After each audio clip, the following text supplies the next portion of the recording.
Hello. In this video, we know how to fill the NIRA report through Google Form. Okay. So the first option is upload RO picture. Okay. So to upload the RO picture, we go through data provided by the auditor. Okay. So the name of the site is Pratibha Service Station 50518 NA 518. Okay. So the data provided by the auditor to me is data order ने मुझे provide कराया है Rajneesh name है. Okay. सो सबसे पहले हमें जो है कैनोपी की इमेज अपलोड करनी है. सो कैनोपी की इमेज हम देख लेते हैं कहाँ पर है. ओके. सबसे पहले हम सारी इमेजेस अपलोड कर लेते हैं, डाउनलोड कर लेते हैं.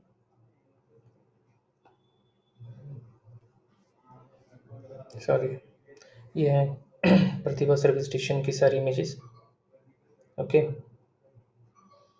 सो ये डाउनलोड हुआ है और इसमें से हमें कैनोपी की इमेज जो है सबसे पहले सेव करनी है. तो ये आ गई कैनोपी की image. Okay.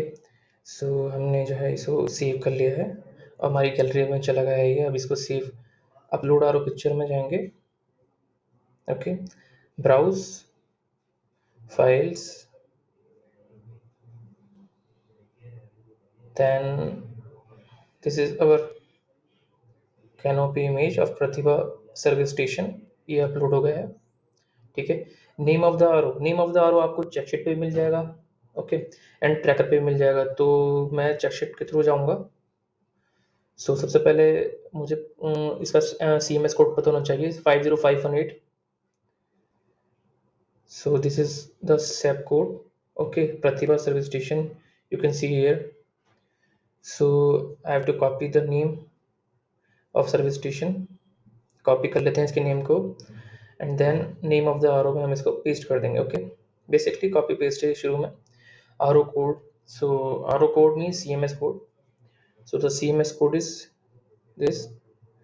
So we have to copy this. Okay. R code हम पेस्ट कर देते हैं यहाँ पे 50518. एड्रेस ऑफ द साइट ये आप बेसिकली आप अपनी चेकशीट पे भी मेंशन करते हैं, अदरवाइज आपको जो ट्रैकर प्रोवाइड करते हैं उसमें भी होता है ये एड्रेस. ओके. सो इसको कॉपी कर लेते हैं. ये एड्रेस आ गया. ओके. सॉरी, यहाँ पे तो एक्चुअल में प्रतिभा सर्विस एड्रेस हम इसका नीचे पेस्ट करेंगे यहाँ पर पेस्ट. ओके. तो ये प्रतिभा सर्विस स्टेशन था. Yes, that's Pratibha service station.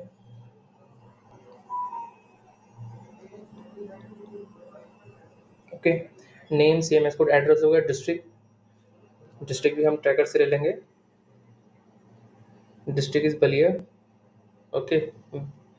District is Ballia.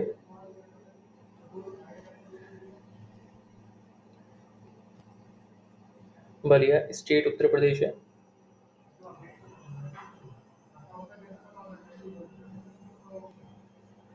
Division देख लेते हैं किस डिवीजन में आती है साइड. ये Varanasi. Varanasi division is Varanasi. Zone north India में है. जोन तो नॉर्थ ही होगा. See here north Pradesh division zone.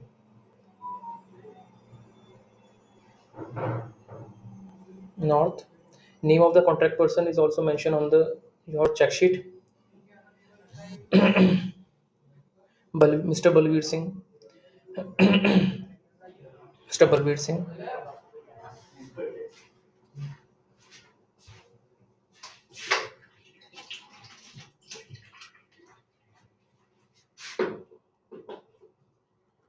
Mr. Balveer Singh.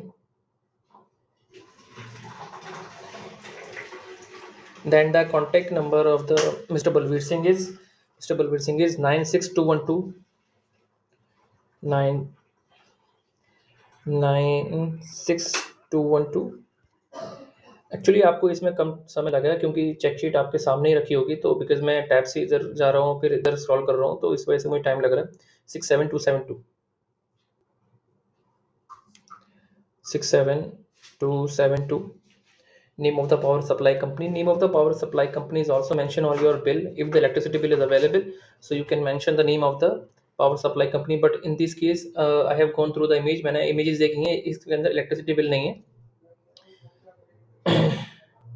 So अगर आप देख लेते हैं एक बार, हो सकता है अभी एक बार और देख लेते हैं इसमें images में गो थ्रू करके कि इसमें इलेक्ट्रिसिटी बिल अवेलेबल है नहीं है, ऑर्डर ने वहाँ पे लिया है नहीं. ओके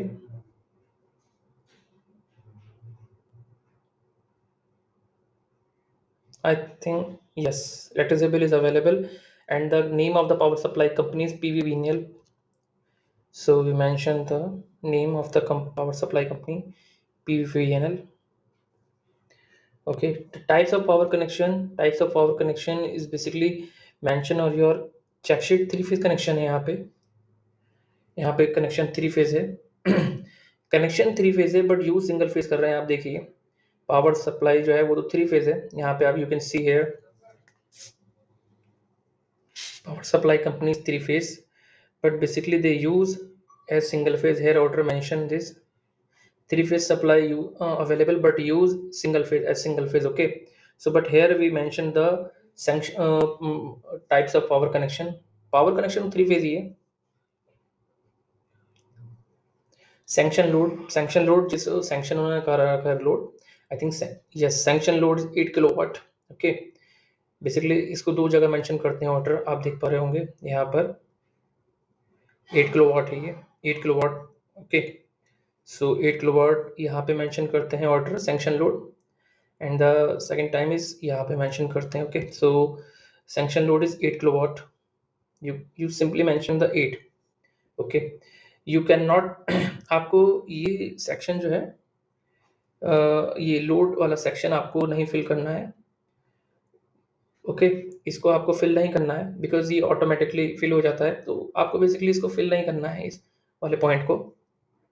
ओके, देन यहाँ पे पूछ रहा है ब्रीफ. यहाँ पे पूछ रहा है ब्रीफ सोलर एनर्जी, यानी कि अगर सोलर अवेलेबल है तो आपको यहाँ पे मेंशन करना है. ठीक है, सो देखते हैं कि यहाँ पे सोलर अवेलेबल है नहीं है इस साइट के ऊपर. ओके, सो देखते हैं सोलर अवेलेबल नहीं है. देखिए सोलर यहाँ पे अवेलेबल नहीं है. Here solar is not available but 10 kV inverter available, so we have to mention the solar not inverter. Okay, so यहाँ पे इन्वर्टर 10 kV का है तो यहाँ पे सोलर नहीं है. ओके, सो सोलर नहीं है तो हम क्या करेंगे. देखिए अगर सोलर नहीं है, सो अगर सोलर अवेलेबल नहीं है तो हम मेंशन कर देंगे एन है. ओके, अगर सोलर अवेलेबल है तो उस केस में हम जो है सोलर की रेटिंग मेंशन करेंगे किलोवाट में, बिकॉज सोलर जो होता है केवीए में होता है और उसको किलोवाट में कन्वर्ट करने के लिए आपको जो है पावर फैक्टर से 0.8 जो भी पावर फैक्टर होगा बेसिकली 0.8 ही कंसीडर करते हैं, उससे मल्टीप्लाई करके आप निकाल लेंगे. फॉर एग्जाम्पल के तौर पे अगर आपका सोलर 10 केवीए का है, okay, so to convert into kilowatt आपको कन्वर्ट करना है किलोवाट में, तो आपको 0.8 से मल्टीप्लाई करेंगे 10 केवी की तो 8 किलोवाट आ जाएगा. तो आपको यहाँ पे जो रेटिंग मेंशन करना है सोलर की वो किलोवाट में मेंशन करना है यहाँ पर. ओके, यहाँ पे आपको जो रेटिंग मेंशन करना है यहाँ पर सोलर की वो किलोवाट में मेंशन करना है. सी यहाँ पे दे भी रखा है किलोवाट में आपको रेटिंग जो है मेंशन करना है. तो केवीए में होता है बेसिकली सोलर और उसको किलोवाट में कन्वर्ट करने के लिए हम पावर फैक्टर से मल्टीप्लाई करते हैं. ठीक है, तो जो भी आपका पावर फैक्टर होगा उससे उसकी मल्टीप्लाई कर लेंगे. जैसे 10 केवी का सोलर है साइड पे 10 केवी सोलर है. ओके, सो किलोवाट में कन्वर्ट करने के लिए आपको क्या करना पड़ेगा, किलोवाट में कन्वर्ट करने के लिए आपको जो है 0.8 से मल्टीप्लाई कर देंगे 10 की. ओके, सो क्या निकल के आ जाएगा, तो आपका जो सोलर की जो रेटिंग निकल के आएगी वो आएगी 8 किलोवाट. ओके, सो आप वहाँ पे मेंशन कर देंगे. कहाँ पे मेंशन कर देंगे, आप यहाँ पर मेंशन कर देंगे कितने किलोवाट का आपका सोलर है. ओके, सो ये तो हुई बात सोलर की. तो सोलर यहाँ पे इस केस में अवेलेबल नहीं इन्वर्टर है तो एन यहाँ मेंशन कर देंगे. Name of the electrical auditor जो ऑडिट कर रहे हैं, तो यहाँ पे auditor name is Rajneesh. Okay. Date of the visit, visit आपने किस साइट में किस डेट में करी है आपको ये देखना है। सो साइट विजिट हुई है 3 मई। ओके, 3 मई। सो बेसिकली आप यहाँ पे आप जो है यहाँ पे क्लिक करेंगे ऐसे करके डाउन एरो पे। सो 3 मई यानी कि 3 मई आपको सेट कर देंगे तो ये आ जाएगा। ओके, यहाँ पे थोड़ा क्रूशियल है, आपको audit start time and audit and time देखना पड़ेगा। ओके, आपको ऑडिट स्टार्ट और टाइम देखना पड़ेगा कि आपको फर्स्ट साइट जो कंसीडर करनी है वो आपको पहली साइट जो आप सबमिट करेंगे, ठीक है, वो 9 ऐसे करके आपको टाइम देना, 9/11, ओके, 9/12, 9/8, 9/4। कभी भी 9 AM एग्जैक्टली मत लेना, पूरा पूरा आपको समय नहीं लेना है। ओके, आपको पूरा पूरा समय नहीं लेना है, तो आपको ऐसा टाइम लेना है 9:14, ओके, 9:13, ठीक है। And the audit at time आपको लगभग एक साइड को फिनिश करने के लिए 2.5 घंटे लेना है। ओके, सो 9:13 है तो 9:13, 11, 11 यानी 11:13 यानी कि 2 आवर्स हो गए। तो इसमें मैं ले लेता हूँ 11, ओके, 11:45, ओके, 45 AM PM आप यहाँ से कन्वर्ट कर सकते हैं, चूंकि ये मॉर्निंग का ही है तो इसलिए इसको AM ही रखा गया है। ओके, एंड ये चीज़ ध्यान रखना आप कि जब आप नेक्स्ट साइट सबमिट करेंगे, ओके, तो आप इस चीज़ का ध्यान रखना कि आप जो है नेक्स्ट साइट जो सबमिट करें वो 11:45 से नहीं करेंगे। आप नेक्स्ट साइट के अंदर अपना ट्रैवलिंग टाइम इंक्लूड करेंगे। जैसे एक साइट आपने 11:45 फिनिश करी, ठीक है, अब अगली साइट जो आप सबमिट करेंगे वो आप टाइम 11:45, 11:50 मत ले लेना, आपको उसमें अपना ट्रैवलिंग टाइम इंक्लूड करना है। फॉर एग्जांपल आपने एक साइट सबमिट करी 11:45 है, जो नेक्स्ट साइट आप सबमिट लेंगे वो आपने एग्जांपल के तौर पे आपको ट्रैवलिंग में टाइम लगा 45 मिनट्स, ठीक है, तो या 50 मिनट्स, तो आप इसमें अपना जो ऑडिट एंड टाइम है, जो आपका ऑडिट टाइम है उसमें आप ट्रैवलिंग टाइम अपना इंक्लूड करेंगे। देन आपको जो है अगले जो साइट का टाइम रखेंगे, ऑडिट स्टार्ट टाइम अगली साइट का, वो उसमें अपना ट्रैवलिंग टाइम इंक्लूड करके करेंगे। ठीक है, आप समझ गए बात को। कभी भी टाइम में ओवरलैप नहीं करना है, आपको टाइम में ओवरलैप मत करना। जैसे कि आपने अगले पहली साइट सबमिट करी 11:45 पे, ओके, और नेक्स्ट साइट आपने जो स्टार्ट करी वो 11:30 पे, that is called over time, overlap of time. Okay, ऐसे नहीं करना है आपको। आप अगर दिन में 3 साइट सबमिट कर रहे हैं तो आपको 2.5 घंटा लेना है और अपना उसमें ट्रैवलिंग टाइम भी इंक्लूड करना है। पूरा ट्रैवलिंग टाइम इंक्लूड नहीं करना है, जैसे आपको 3 घंटे 4 घंटे लग रहा है, बेसिकली मोटा मोटा 1 घंटा ऐसे करके आपको जो है इंक्लूड करना है, या 45 मिनट, 50 मिनट, 52 मिनट्स, ओके, इस तरीके से आपको टाइम जो इंक्लूड करना है। टाइम का ओवरलैप बिल्कुल नहीं करना है, ठीक है, इस चीज को आप अच्छे ध्यान रखना, टाइम का ओवरलैप बिल्कुल नहीं करना है। और जिस दिन आपने फॉर एग्जाम्पल के तौर पे आपने जैसे ये 3 मई में आपने अगर 3 साइट्स ऑडिट की हैं, ठीक है, तो कोशिश करेंगे आप, और कोशिश नहीं उसको ही करेंगे आप, 3 तारीख में जितनी आपने ऑडिट करी है उनको एक साथ ही सबमिट करेंगे। बिकॉज अगर आप एक अलग अलग टाइम की जो है ऑडिट सबमिट करेंगे तो उसमें क्या होगा, टाइम आपको याद नहीं रहेगा कि पहले साइट का मैंने टाइम के लिए दूसरी साइट का टाइम के लिए। इसलिए अगर आप जो है 3 मई की आपने 3 साइट ऑडिट करी है तो आप जो है उन्हीं 3 साइटों को पहले सबमिट करेंगे, जिससे आपको याद रहेगा कि मैंने पहले साइट में टाइम 9:13 टू 11:45 लिया, फिर उसके बाद मैंने टाइम लिया 12:46 टू 3:15, ओके, फिर उसके बाद मैंने टाइम लिया। तो अगर आप एक दिन में 4 साइट सबमिट कर रहे हैं, बेसिकली एक ऑर्डर 3 से 4 साइट कर सकता है, और last time order and time जो लास्ट टाइम होगा वो 8:30, 8:25 तक आप ले सकते हैं। लेकिन ये ध्यान रखना, कैनोपी की इमेज जो है ना, कैनोपी की इमेज फिर वो नाइट वाली होगी तो ज़्यादा बेहतर रहेगा, ठीक है, तो आपको ये ध्यान रखना है। तो now I will move on another page. Okay, यहाँ तक सारे सेक्शन क्लियर हो गए होंगे। ओके, सॉरी, अपलोड आरो पिक्चर यहाँ पे नहीं हुआ है, अपलोड आरो पिक्चर, तो अपलोड आरो पिक्चर मैं कर देता हूँ। आई थिंक हो गया था, वो किसी वजह से डिलीट हो गया होगा या रह गया होगा। सो अपलोड आरो पिक्चर, और इस चीज़ का आपको ध्यान रखना है कि जिस साइट की आप सबमिट कर रहे हैं उसी की आपको कैनोपी की मेल लगाना है। डेटा को जो है ना हॉटस्पॉट मत कर देना, एक फोल्डर बना लेना आप और उसी के अकॉर्डिंग जो है साइट फिल करना है। ऐसा नहीं हो कि आप साइट प्रतिभा कर रहे हैं और आपने XYZ किसी और साइट की कैनोपी अपलोड कर दी, ठीक है। सो ये अपलोड हो गया है Pratibha service station, first page is complete. Now will move on second page. So यहाँ पे आता है deviation from statutory requirement as laid down. तो पहला ऑप्शन ये है, ठीक है। तो डेविएशन मतलब क्या है, डेविएशन मतलब क्या है कि जो रूल एंड रेगुलेशन है इलेक्ट्रिसिटी एंड पेट्रोलियम की इन एट आरओ, तो वो वहाँ पे फुलफिल हो रही है नहीं हो रही है, तो आपको इसके बारे में थोड़ी जानकारी होना चाहिए। आई हैव प्रोवाइड, मैंने ऑलरेडी प्रोवाइड कर रखी है चेकशीट, सॉरी PDF, इसके रिगार्डिंग आप फोल्डर के थ्रू गोन थ्रू कर सकते हैं, ठीक है। सो बेसिकली यहाँ पे डेविएशन किसी टाइप का कोई नहीं पाया गया था। मैंने ऑर्डर से बात करी थी, तो यहाँ पे इसको कर देंगे complied. Okay, equipment enclosure mismatch with corresponding zone of application, यहाँ पे आप देख पा रहे होंगे। इसका मतलब क्या है? बेसिकली इसका मतलब ये है कि जो आपके इक्विपमेंट हैं, जो इंक्लोजर मतलब होता है प्रोटेक्टिंग केस, उसके ऊपर जो केस लगा है, प्रोटेक्टिंग बॉडी जो है, वो जो है इक्विपमेंट की, वो जोन के अकॉर्डिंग है या नहीं। फॉर एग्जांपल के तौर पे जोन 3 टाइप से होते हैं, जोन 0, जोन 1 एंड जोन 2। ठीक है, जोन 0 हाई क्रिटिकल होता है, जोन 0 इज हाईली क्रिटिकल होता है, जैसे कि मैं यहाँ पे दिखा सकता हूँ, डेंजरस होता है, मोस्ट डेंजरस। तो जो जोन 0 में जो इक्विपमेंट है, फॉर एग्जांपल के तौर पर डिस्पेंसिंग यूनिट, तो वो उसकी प्रोटेक्टिंग कीज जो है, उसकी प्रोटेक्टिंग बॉडी जो है, वो हीट रेजिस्टेंस है नहीं है, फ्लेम रेजिस्टेंस है नहीं है, आपको ये चीज चेक करना है। ठीक है, अगर वो है, अगर वो है तो कंप्लाइड, और अगर उसकी body protecting keys heat resistance, okay, flammable, flame resistance नहीं है, तो नॉट कंप्लाइड कर देंगे। बेसिकली नॉट कंप्लाइड का मतलब है नॉट ओके, और कंप्लाइड का मतलब है ओके, यानी फुलफिल हो रहा है क्राइटेरिया। ठीक है, complied means okay, not complied means not okay. अब देखिए क्लियरेंस, यहाँ पे पूछ रहा है क्लियरेंस, तो क्लियरेंस का मतलब क्या है? यहाँ पे क्लियरेंस का मतलब है कि इक्विपमेंट जो होते हैं, जैसे फॉर एग्जांपल पैनल है, ठीक है, तो उनके बीच में या उनके आगे पीछे थोड़ा साइड में इतना क्लियरेंस है कि हीट डिसिपेट हो सकती है, नहीं हो सकती। तो आपको वो चीज चेक करना है कि क्लियरेंस है नहीं। ओके, क्लियरेंस मतलब होता है कि space between the equipments, clearance, okay, space. तो वो आपको देखना है, अगर वो हो रहा है फिलफिल तो कंप्लाइड, और नहीं हो रहा है तो वो नॉट कंप्लाइज। ठीक है, तो इसमें ठीक था, मैंने इमेज देखी थी। अब देखिए मटेरियल आपको चेक करना है कि मटेरियल एस परसेंट है नहीं है, तो इसमें तो ठीक था, मैंने पूछा था। तो अगर ठीक है तो कंप्लाइड, अदरवाइज नॉट कंप्लाइड। ठीक है, adequate numbers of light fitting provided, point number 5 आप देख सकते हैं यहाँ पे। ठीक है, तो adequate number of light fitting आपको देखना पड़ेगा कि लाइट फिटिंग प्रॉपर है या नहीं है।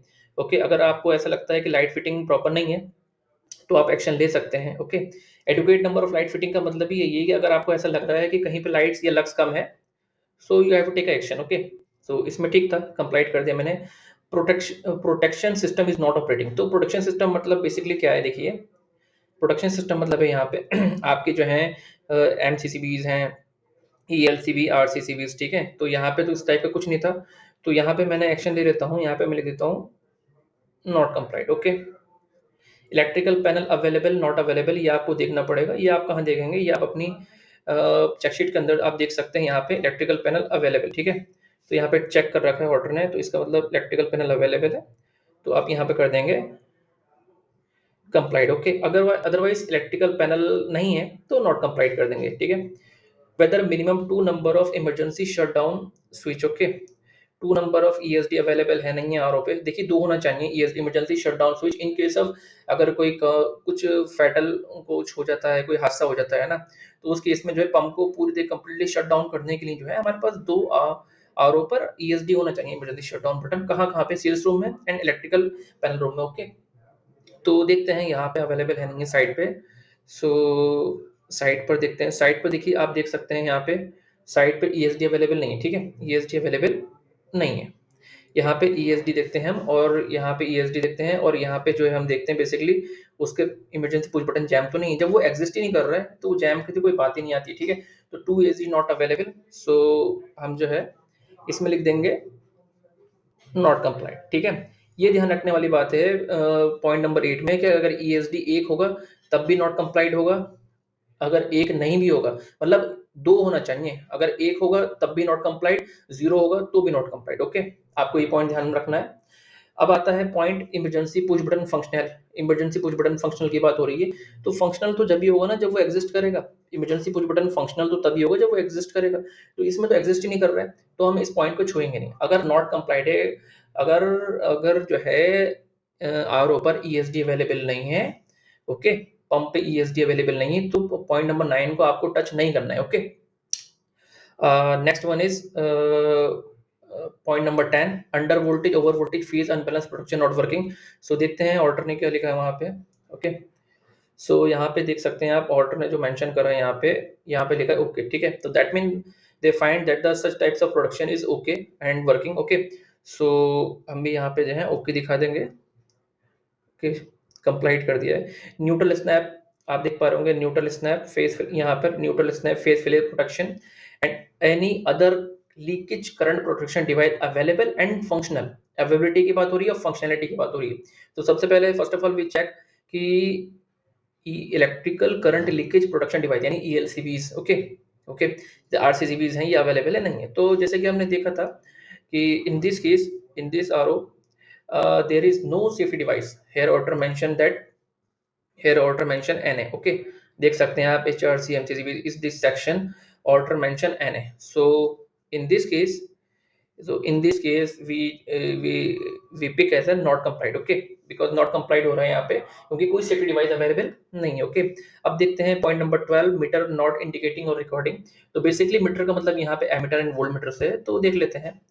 तो आप देख पा रहे होंगे यहाँ पे एमीटर एंड वोल्ट मीटर,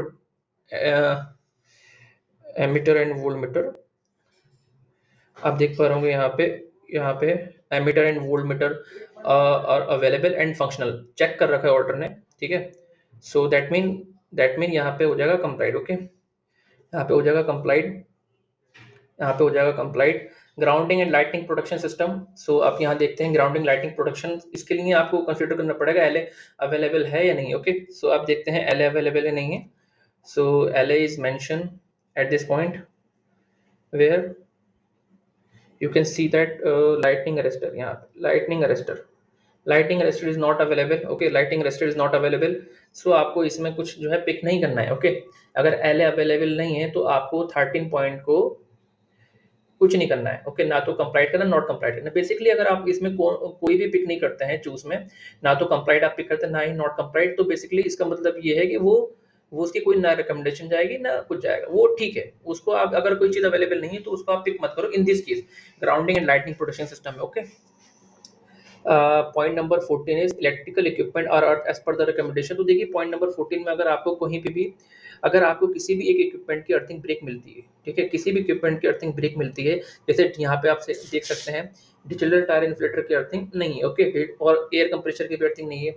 सो अगर किसी भी एक इक्विपमेंट की अर्थिंग नहीं है तो आप इसमें जो है किसी की भी इक्विपमेंट की अर्थिंग आप ब्रेक फाउंड करते हैं तो इसमें आप नॉट कंप्लाइड कर देना। Okay, surge arrester, point number 15, surge arrester are in both place. तो यहाँ पे भी LA अवेलेबल नहीं है तो यहाँ पे आप कंप्लाइड कर देंगे। पॉइंट नंबर 15 में थोड़ा देखने वाली बात ये है कि अगर LA अवेलेबल नहीं है तो आप इस पे कंप्लाइड करेंगे। If LA is not available तो आप इसमें जो है कंप्लाइड करेंगे। पॉइंट नंबर 15 में अगर LA अवेलेबल नहीं है तो आप कंप्लाइड करेंगे। ठीक है, अगर LA अवेलेबल है, अगर LA अवेलेबल है तो नॉट कंप्लाइड कर देना। ठीक है, बिकॉज उसका एक्शन जाता है कि अगर LA अवेलेबल नहीं है तो LA की अर्थिंग के लिए रिगार्डिंग जाता है। ओके, अब देखिए point number 16 high earth resistance के रिगार्डिंग है। तो हमें अर्थ रेजिस्टेंस जो देखना पड़ेगा, तो हमें देखना पड़ेगा यहाँ पर। ओके, अर्थ टेस्ट सर्टिफिकेट पे तो हम देख पा रहे हैं कि यहाँ पे जो है ग्रिड वाले पोर्शन में जो है 1 ओम से कम ही वैल्यू। ओके, और यहाँ पे भी 2 से कम ही वैल्यू है रेजिस्टेंस बिट में। ठीक है, सो हमारे पास एज अ प्रूफ अगर आप रीडिंग ले रहे हैं तो रीडिंग मेंशन कर रहे हैं तो हमारे पास इसकी इमेज भी होना चाहिए। तो हम चल के देख लेते हैं। ध्यान रखना कि जो आप रीडिंग मेंशन करेंगे ये देखना रखना 0.45 ऑटोमेशन की। ठीक है, सो हम देख लेते हैं, इसकी रीडिंग हमारे पास अवेलेबल है नहीं है।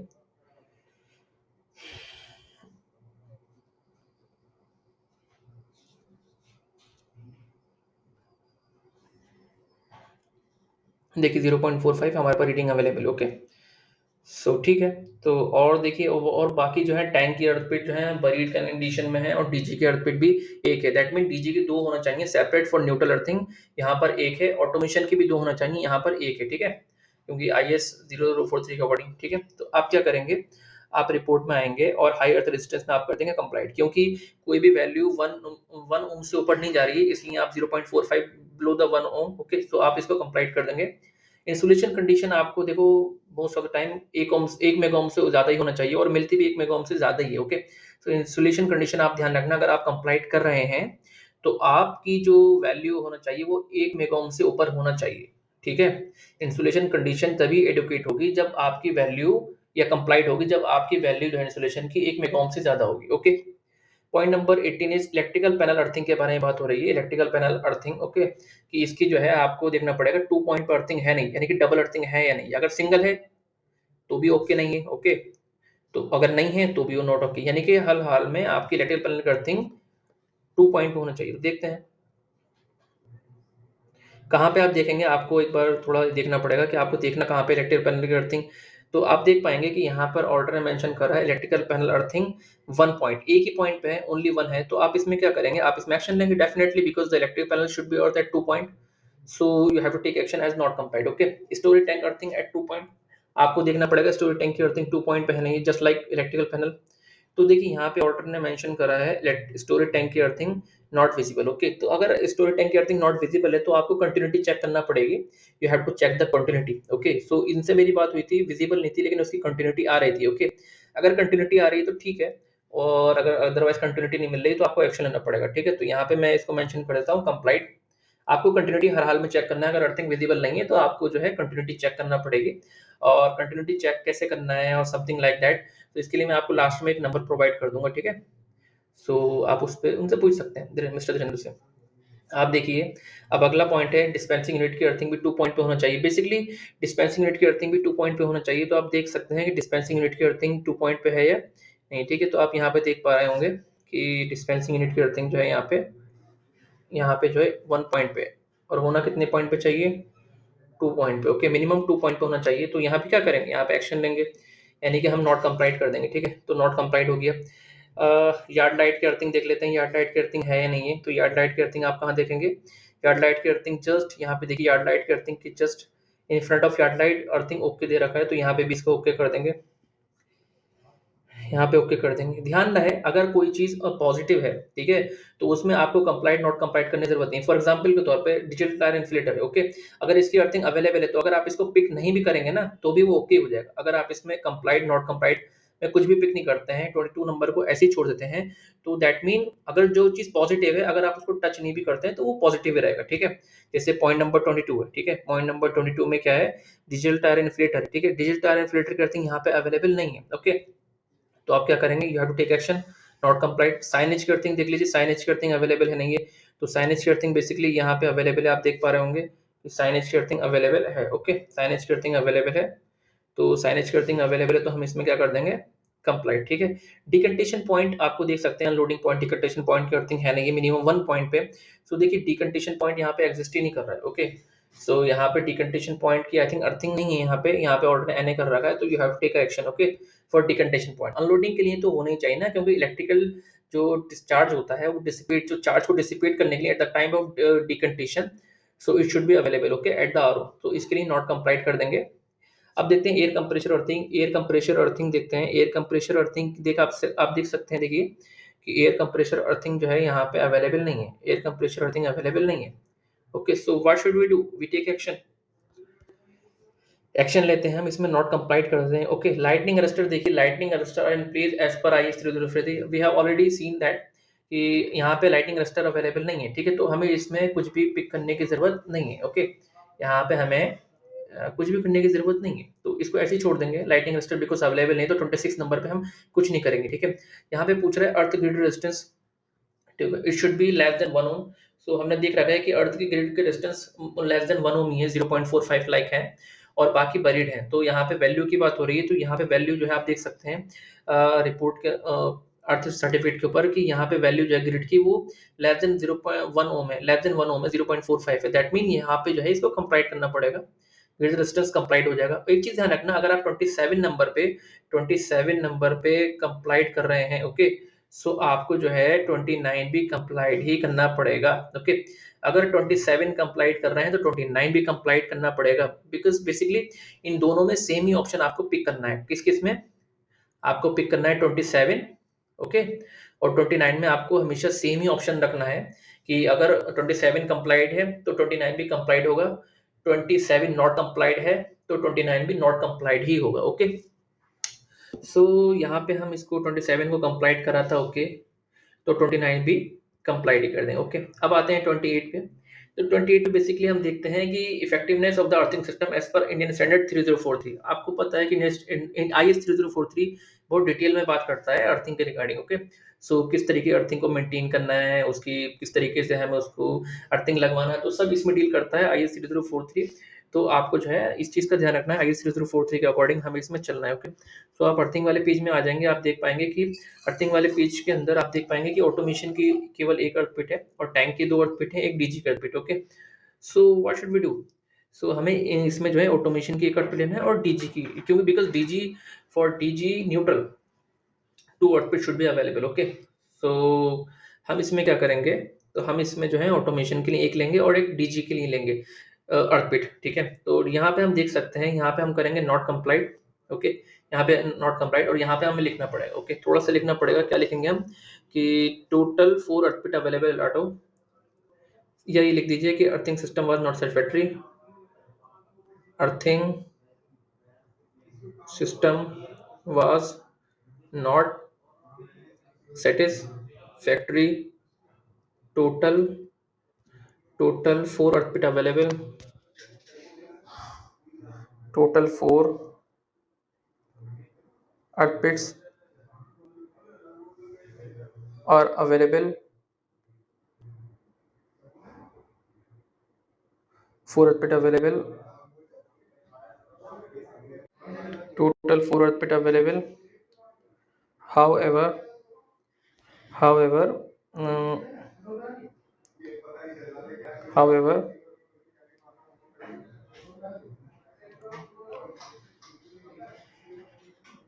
however, however,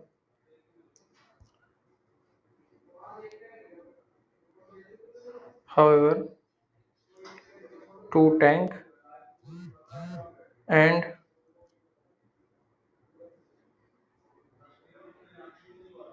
and one DG output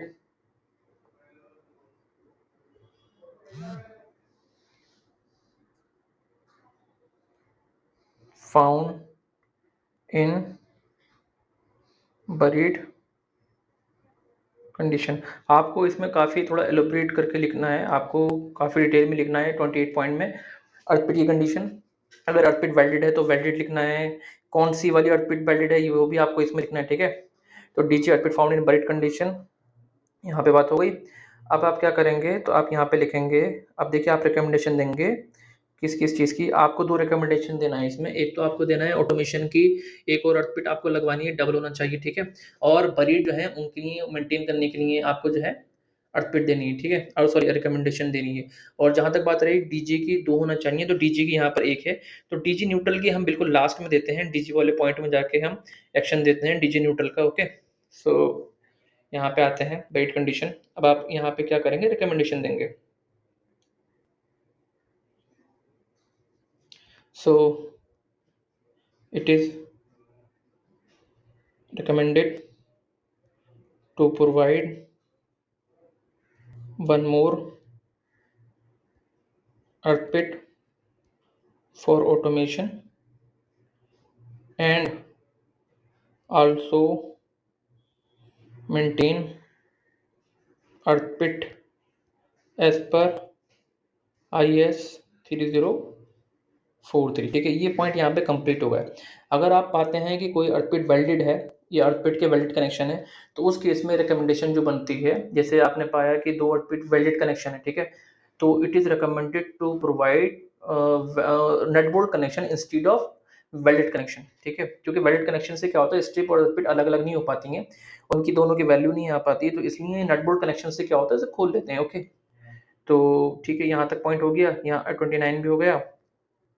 अब देखिए electrical distribution board minimum 2 point पे अर्थ होना चाहिए, डिस्ट्रीब्यूशन बोर्ड डीबी। ठीक है, तो सबसे पहले देखते हैं डीबी अवेलेबल है नहीं है, तो डीबी अवेलेबल नहीं देख पा रहे होंगे आप, एन यहाँ पे बना रखा है ऑर्डर ने, तो इसकी अर्थिंग को लेकर हम क्या करेंगे, जब डीबी अवेलेबल नहीं, ओके, तो डीबी की अवेलेबिलिटी यहाँ पे देखते हैं और डीबी की अर्थिंग हम जो देखते हैं वो यहाँ देखते हैं।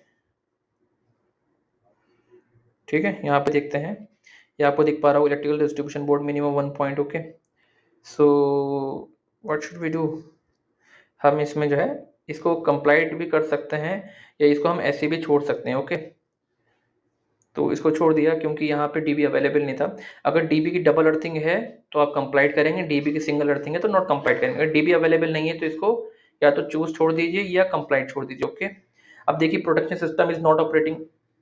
ठीक है, तो production system is not operating के रिगार्डिंग पॉइंट है, तो प्रोडक्शन सिस्टम इसमें अवेलेबल नहीं है, तो इसमें नॉट कंप्लाइंट कर दिया। इलेक्ट्रिकल पैनल अवेलेबल था, हम देख चुके हैं, आपने देखा होगा इलेक्ट्रिकल पैनल इसमें अवेलेबल है। देखिए इलेक्ट्रिकल पैनल के ऊपर टिक लगा रखा है ऑर्डर ने, यहाँ पे इलेक्ट्रिकल पैनल अवेलेबल, तो यहाँ पे क्या करेंगे, इसको कंप्लाइंट कर देंगे, इलेक्ट्रिकल पैनल अवेलेबल में कंप्लाइंट हो जाएगा।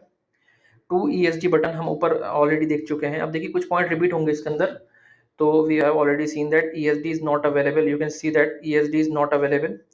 सो in this case we choose not compliant. Okay, emergency push button jam, तो यहाँ पे जैम या फंक्शनल तो तभी होगा ना जब अवेलेबल होगा। तो अगर ESD अवेलेबल नहीं, चूंकि 33 पॉइंट और 34 पॉइंट बोथ आर सेम, कि एक ही चीज को जो है वो इंडिकेट करते हैं, तो हमने 33 में नॉट कंप्लाइंट यूं लिया क्योंकि ESD अवेलेबल नहीं थे।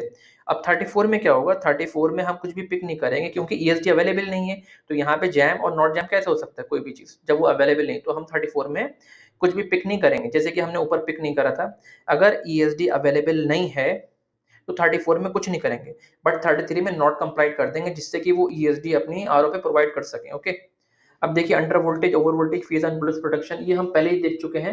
ये हम पहले ऑलरेडी देख चुके हैं 10 नंबर पे। तो देखिए कुछ कुछ पॉइंट आपको ऊपर से रिपीट होंगे। 10 नंबर पे हम ऑलरेडी करके आ चुके हैं, आपको ध्यान रखना है। 10 नंबर पे देखिए आप, ये अंडर वोल्टेज ओवर वोल्टेज यहाँ पे कंप्लाइंट करा है, तो 35 पे भी कंप्लाइंट ही होगा। ऐसा मत कर देना कि ऊपर कंप्लाइंट और नीचे नॉट कंप्लाइंट। ओके, तो 35 पे भी क्या होगा, कंप्लाइंट ही होगा। Okay, neutral snap phase filler production, ये देख पा रहे हैं आप, न्यूट्रल स्नैप 36 नंबर पे, 11 नंबर पे भी आप ये अभी डील करके आए हैं। सो 11 नंबर पे भी नॉट कंप्लाइंट था, तो यहाँ पे भी 36 में भी क्या होगा, 36 में भी नॉट कंप्लाइंट ही होगा। ओके, नॉट कंप्लाइंट होगा। ओके, अब 37 पे देखिए मीटर नॉट इंडिकेटिंग और रिकॉर्डिंग, ये भी आप अभी करके आ चुके हैं। मीटर वोल्ट मीटर के रिगार्डिंग हमने बात करी थी 12 नंबर पे देखिए। ओके, तो 12 नंबर पे कंप्लाइंट करा, तो यहाँ पे भी क्या करेंगे, 37 में कंप्लाइंट करेंगे। ठीक है, तो 7 7 32 8 33 9 34 10 35 11 36 12 37, इस तरीके से ये पॉइंट जो है रिपीट होते हैं। जो पॉइंट 7 पे आएगा वो 32 पे भी आएगा, जो पॉइंट 8 पे आएगा वो 33 पे भी आएगा, जो पॉइंट 9 पे आएगा वो 34 पे भी आएगा, जो पॉइंट 10 पे आएगा वो 35 पे भी आएगा, जो पॉइंट 11 पे आएगा वो पॉइंट 36 पे भी आएगा, जो पॉइंट 12 पे आएगा वो पॉइंट नंबर 37 पे भी आएगा। ओके, तो यू हैव टू नो, आपको दोनों जगह पे सेम ही ऑप्शन रखना है। यहाँ पे देखिए, यहाँ पे 38 पे बात हो रही है ELCB RCCB अवेलेबल, तो देख पा रहे होंगे आप कि यहाँ पे कोई भी किसी तरीके की production device ELCB RCCB available नहीं है। इसमें आप देख पा रहे होंगे ELCB RCCB अवेलेबल नहीं, ठीक है। सो यहाँ पे एक्शन जाएगा इसके लिए पॉइंट नंबर 38 के लिए नॉट कंप्लाइड। ओके, यहाँ पे पॉइंट नंबर 38 के लिए नॉट कंप्लाइड जाएगा। फेज इंडिकेशन लैम्प के रिगार्डिंग बात हो रही है, तो देख पा रहे होंगे आप यहाँ पे फेज इंडिकेशन लैम्प आप अपने इमेजेस के थ्रू भी गोन थ्रू कर सकते हैं। और यहाँ पे देखिए फेज इंडिकेशन लैम्प जो है R वर्किंग है, बाकी Y एंड B वर्किंग नहीं कर रहा है। यहाँ पे आप देख पा रहे होंगे नॉट वर्किंग सेक्शन में ऑर्डर ने लिखा है कि बी एंड वाई वर्किंग नहीं कर रहे हैं, तो आप यहाँ पे क्या करेंगे, जाहिर सी बात है कॉमन सेंस से नॉट कंप्लाइंट ही करेंगे क्योंकि उसमें Y and B indication line working नहीं कर रहे हैं। अब देखिए पॉइंट नंबर 14 पे ग्लैंड्स के रिगार्डिंग बात हो रही है कि ग्लैंड्स हैं, cable gland should be available. Okay, to avoid सब टाइप्स ऑफ लीकेज, तो केबल ग्लैंड्स जो है यहाँ पे अवेलेबल है। ठीक है, तो यहाँ पे भी हम क्या कर देंगे, कंप्लाइट कर देंगे। Point number 41, flame proof junction box, FLP junction box inside the DU MPD to be check. Loose और मिसिंग नट बोल्ट अगर आपको मिलते हैं तो आपको यहाँ पे एक्शन लेना है, यानी नॉट कंप्लाइट करना है। तो यहाँ पे ऑर्डर में देखते हैं क्या लिखा है FLP जंक्शन बॉक्स के रिगार्डिंग, तो देख पा रहे होंगे FLP जंक्शन बॉक्स, आप देख पा रहे होंगे यहाँ पे FLP जंक्शन बॉक्स ही है, फाउंड ओके लिखा है ऑर्डर ने, तो यहाँ पे हम कर देंगे इसको कंप्लाइट, यहाँ पे ये कंप्लाइट हो जाएगा। ठीक है, पॉइंट नंबर 42 देखिए, cable condition to DU, cable connected to DU is in good condition, तो cable connected to DU is good condition आपको देखना पड़ेगा। मैंने इसकी इमेजेस देख रखी हैं, तो मुझे केबल कनेक्टेड जो DU है वो गुड कंडीशन में मिली, इसलिए मैंने इसको कंप्लाइट कर दिया। ठीक है, 30 मिली एम्पेयर ELCB के रिगार्डिंग बात हो रही है, तो देखिए यहाँ पे जो है कंडीशन होनी चाहिए 30 milli ampere ELCB should be installed for all building having load more than 2 kilowatt, but load जो होना चाहिए वो 2 किलोवाट से ज़्यादा ही होना चाहिए। तो देखते हैं, हम कंसिडर ऐसे करते हैं इसको कि अगर 2 किलोवाट का लोड हम तभी कंसिडर करेंगे जब सेल्स बिल्डिंग में AC होगा। तो देखिए यहाँ पे आप देख पा रहे होंगे ऑफिस के अंदर, यहाँ पे आप देख पा रहे होंगे ऑफिस के अंदर एक AC है और बाकी इंस्ट्रूमेंट इक्विपमेंट भी लगे हुए हैं, तो हम ऐसा कंसिडर करके चलना है कि यहाँ पे लोड मोर देन 2 किलोवाट होगा, और 2 किलोवाट के लिए आप एक्शन ले सकते हैं नॉट कंप्लाइट। नॉट कंप्लाइट क्यों करा, क्योंकि देखिए आप यहाँ पर आके देखेंगे, जब आप यहाँ पर आके देखेंगे कि यहाँ पे देखिए, यहाँ पे ऑर्डर यहाँ पे नॉट अवेलेबल है। ठीक है, 30 milli ampere LCB for building for load more than 2 kilowatt is not available. Okay, so इस केस में हम जो है, अगर अवेलेबल नहीं है और लोड 2 किलोवाट से ज़्यादा जा रहा है, यानी कि एसी अवेलेबल है, तो उस केस में हम यहाँ पे एक्शन लेंगे कि लगवाने के लिए, यानी कि नॉट कंप्लाइड करेंगे अगर अवेलेबल नहीं है। अगर अवेलेबल है तो कंप्लाइड कर देंगे। अगर लोड 2 किलोवाट से कम है यानी कि एसी नहीं, तब भी हम कंप्लाइड ही करेंगे। ओके, देखिए loose connection and cable termination. Cable termination का मतलब क्या है, केबल का एंड पॉइंट जो है वो लूज तो नहीं, क्योंकि लूज से क्या होगा, फ्लक्चुएशन हो सकते हैं वोल्टेज में, there are so many causes. Okay, तो ये आपको चेक करना पड़ेगा। और इसमें कोई केबल टर्मिनेशन यानी कि end part of the cable is tightly bound. Okay, so मैं इसमें कंप्लाइड कर रहा हूँ, मैंने इमेजेस देख रखी हैं। Equipment running in overload condition, ये आपको साइट पे पता चलेगा इक्विपमेंट ओवरलोड कर रहा है या नहीं कर रहा ओवरलोड कंडीशन में, तो इसको कंप्लाइट कर देते हैं। हीटिंग एंड बर्निंग स्मेल, ये आप जो है अपनी रिपोर्ट में भी लिख सकते हैं उस टाइप पे, अगर आपको हीटिंग एंड बर्निंग स्मेल मिलती है तो ठीक है। तो अगर वो हीटिंग बर्निंग स्मेल मिलती है तो नॉट कंप्लाइड, और हीटिंग एंड बर्निंग स्मेल नहीं मिलती तो कंप्लाइड। प्रॉपर वेंटिलेशन होना चाहिए, ध्यान रखना है, जैसे कि क्लियरेंस या प्रॉपर वेंटिलेशन होना चाहिए कहाँ पे, electrical room and solar room में। सोलर रूम नहीं है कोई बात नहीं, इलेक्ट्रिकल रूम को देखो, इलेक्ट्रिकल रूम में प्रॉपर वेंटिलेशन होना चाहिए फॉर व्हाट, यानी कि किसी तरीके के कोई उसमें प्रॉपर वेंटिलेशन होना चाहिए जिससे कि क्या होगा, हीट डिसिपेशन हो सके। ठीक है, तो इसमें ठीक था, प्रॉपर वेंटिलेशन था। पैनल जो था जस्ट नियर बाय गेट रखा हुआ था जहाँ पे निकलने के प्रॉपर वेंटिलेशन था, देयर इज ऑल्सो विंडो, तो आपको देखना है। तो इसको मैं कंप्लाइट करता हूँ क्योंकि वेंटिलेशन का सिस्टम था पूरा प्रॉपर उसमें इलेक्ट्रिकल रूम के अंदर। ठीक है, लग्स आर प्रोवाइडेड, तो you have to know the lugs कहाँ पे मिलेंगे, जैसे ग्लैंड्स यहाँ पे मिलता है, केबल ग्लैंड्स, लग्स जस्ट इसके बिलो मिलते हैं। Lugs lugs are provided, yes lugs are provide. Okay, so that mean यहाँ पे लक्स में क्या कर देंगे, कंप्लाइड, क्योंकि लक्स ओके है। लग्स बोल रहा हूँ, लक्स नहीं, लग्स LUGS, लग्स के भी लग्स होते हैं। ऑक्टोपस कनेक्शन देखिए क्या होते हैं, ऑक्टोपस कनेक्शन क्या होता है, octopus connection just like name इसको सजेस्ट कर रहा है, इसमें ऑक्टोपस के जो पैर होते हैं एक तरीके, एक के ऊपर एक एक्सटेंशन होना इस तरीके से, या multiple wire connected through one terminal, it is called octopus connection. Multiple wire अगर एक ही टर्मिनल से कनेक्टेड है तो उसको ऑक्टोपस कनेक्शन बोलते हैं। क्या वो पैनल के अराउंड या पैनल के पास तो नहीं है या पैनल के अंदर तो नहीं है, देखिए ऑक्टोपस कनेक्शन के लिए ऑर्डर ने लिखा है, no there is no octopus connection, you can see that octopus connection not, so that mean we have to pick as a not complied, क्योंकि ऑक्टोपस कनेक्शन नहीं मिला इसका मतलब पॉजिटिव हो गया। ठीक है, अब देखिए फास्टेड किट अवेलेबल है नहीं है, तो 50 नंबर पे देखिए फास्टेड किट अवेलेबल है नहीं है, तो फास्टेड किट देखते हैं। First aid kit is available, you can see that here, first aid kit is available. Okay, so first aid kit is available, so will pick as complied. Non functioning of light fixture, अगर कोई light काम नहीं कर रही, कहाँ पर काम नहीं कर रही, critical zone, critical zone like near the dispenser. Okay, dispenser machine, tank, farm area, front end rear of sales room, आगे पीछे सेल्स रूम के और इलेक्ट्रिकल रूम में, अगर यहाँ पे ये जो क्रिटिकल रूम जो है, क्रिटिकल जोन जो है, ठीक है, यहाँ पे light should be working. Okay, non functioning नहीं होना चाहिए बेसिकली। सो यहाँ पे हम क्या लिखते हैं, देखिए यहाँ पे हम देखते हैं, यहाँ पे हम देखते हैं लास्ट मान के कि लाइट जो है प्रॉपर वर्किंग कर रही है नहीं कर रही है, तो यहाँ पे ऑल्टर मेंशन कर देते हैं, जैसे कि ऑफिस के अंदर लाइट के अंदर, ऑफिस के अंदर जो लाइट वाला सेक्शन है CFL LED, यहाँ पे ऑल्टर मेंशन कर देता है 3/1 नॉट वर्किंग। ठीक है, ये इलेक्ट्रिकल रूम के अंदर ऑल्टर मेंशन कर देते हैं, you can see that electrical room, ये मेन पैनल रूम LED में 11 है, 1 वर्क कर रही है। ठीक है, तो या फिर नियर बाय डिस्पेंसर, तो यहाँ पे ऑर्डर मेंशन कर देते हैं, या आप खुद मेंशन कर लेना, बिकॉज आपको फिल करना है तो आपको every single point should be fill on your check sheet as well as in report। Okay, आगे देखते हैं, देखिए तो यहाँ पे ठीक है सारी लाइट वर्किंग कर रही है, तो इसको कंप्लीट कर देंगे। ठीक है, रबड़ मैट देख लीजिए, रबड़ मैट के बारे में बात हो रही है, तो रबड़ मैट देख लीजिए, रबड़ मैट क्या है, तो यहाँ पे आपको सारे पॉइंट मिल जाते हैं। यहाँ पे ये देखिए, ये देखिए इंसुलेशन मैट आ गया, shock treatment chart, CO2 danger sign, hand gloves. ठीक है, तो insulation mat available, shock treatment chart available, CO2 available है, danger sign is not available. Okay, so danger sign is not available,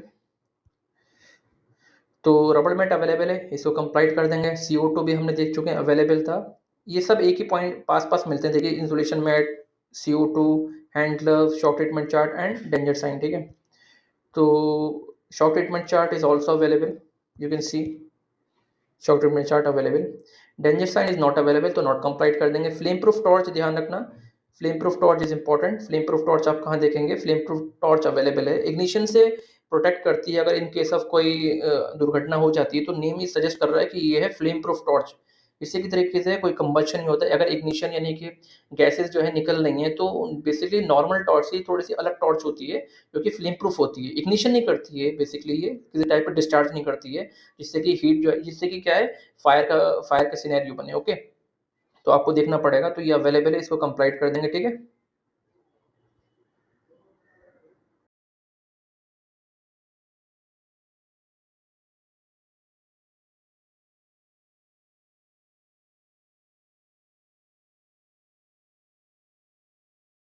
Now we are moving on point number 57, repairing work being carried out without any authorized work permit. Okay, so 57 point आपको ये देखना पड़ेगा कि जो वहाँ पे repairing work होता है वो विद वर्क परमिट होता है या नहीं होता है. ओके, और अपनी चेक शीट पे मेंशन कर देंगे, because I think there is a point which is not available on check sheet.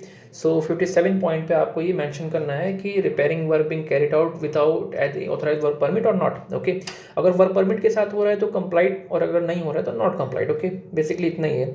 58 point is component material are use of poor sub standard quality.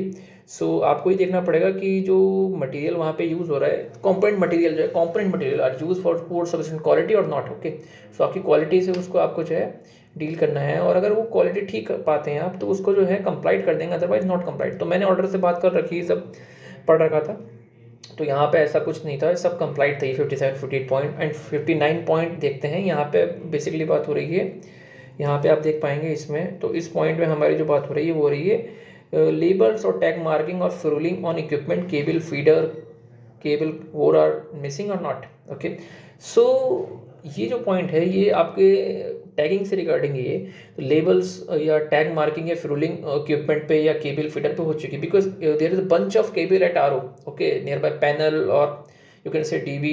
सो वहाँ पे क्या होता है, for in case of trouble shooting, आपको trouble shoot करना है या आपको कोई फॉल्ट कोई डिटेक्ट होता है, तो उस केस में आपको ये क्लियर होना चाहिए कि केबल कहाँ से इसकी इनपुट है, कहाँ पे आउटपुट, क्या इनकमर है, क्या आउट गोइंग है. ओके, सो चूंकि अगर लेबल और टैग मार्किंग हो रखी होगी तो हम इसको कंप्लाइड कर देंगे, अदरवाइज नॉट कंप्लाइड. ठीक है, सो यू नो हम ऑर्डर को देखते हैं कि ऑर्डर ने यहाँ पे क्या मेंशन कर रखा है लेबल्स और टैग मार्किंग और फ्यूलिंग में. ठीक है, so at the point of label or tag marking fueling,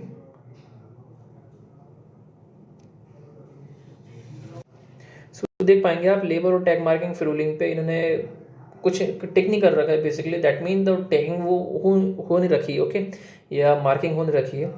so what should we do, we take action. Okay, in this point, point number 59, drawing और डॉक्यूमेंट. बेसिकली ड्राइंग और document क्या है, drawing और document के मतलब है available in panel. Okay, और near bye panel और इन इलेक्ट्रिकल रूम. सो ये जो है ना ये डील करता है SLD लेआउट. SLD होना चाहिए, तो आपको पता single line diagram. Okay, layout. Okay, SLD layout and so ये इसी पॉइंट से डील करता है. तो देखते हैं ये ड्राइंग डॉक्यूमेंट में इन्होंने ऑर्डर ने क्या दे रखा है. ड्राइंग डॉक्यूमेंट में ऑर्डर ने दे रखा है not available panel, near by panel. So इसमें हम नॉट कंप्लाइड कर देंगे. ओके, वाटर एक्यूमुलेशन, कोई वाटर एक्यूमुलेशन तो नहीं है, पैनल वाटर एक्यूमुलेशन तो नहीं है. कहाँ पे एक्यूमुलेशन है, इनसाइड इलेक्ट्रिकल रूम या केबल ट्रेंचेस जो होती हैं उसमें. ठीक है, so we have to go through the images because I have already gone through the such images of this R. Okay, so मैंने ऐसा पाया कि यहाँ पे कोई वाटर एक्यूमुलेशन नहीं था पैनल के अंदर. ओके, सो इसमें हम क्या कर देंगे, इसमें हम कंप्लाइड कर देंगे, that is complied. 62 is deal with removal. 62 point is deal 62 point is removal of dust, soot, cobweb inside the panel, electrical panel. Okay, so इसके अंदर जो है ना ये देखेंगे कि पैनल प्रॉपरली जो है वो साफ सुथरा है, अंदर से कोई उसके अंदर कॉबवेब, डस्ट, इस तरीके के पार्टिकल तो नहीं है.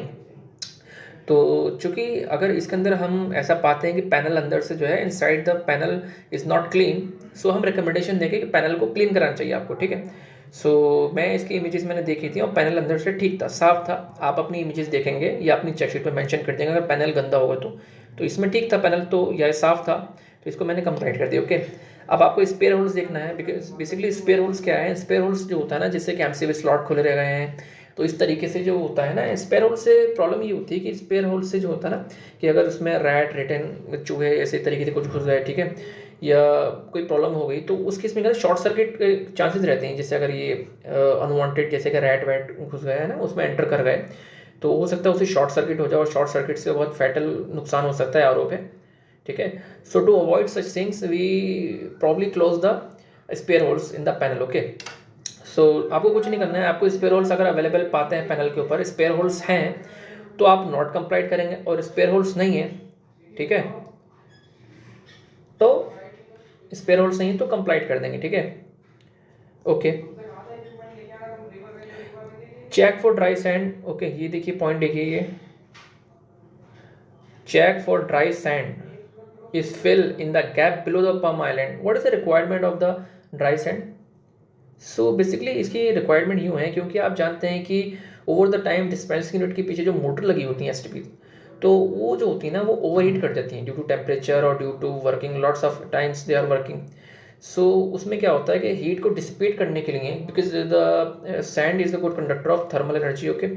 सो टू इसको डिसिपेट एनर्जी को करने के लिए, okay, to maintain a temperature, okay, near by motor or to motor, so we have use dry sand, okay, just gap below the pump island, okay. So वो हमें check करना है कि वहाँ पे है या नहीं है। कभी कभी ऐसा होता है कि किसी, क्योंकि 2-4 डी होते हैं, किसी डी पे होता है किसी पे नहीं होता है, ठीक है। सो बेसिकली यहाँ पे जो है ना जो ऑर्डर होते हैं वो मेंशन करते हैं। मैं आपको एक पॉइंट दिखा देता हूँ कि कहाँ पे मेंशन करते हैं ऑर्डर।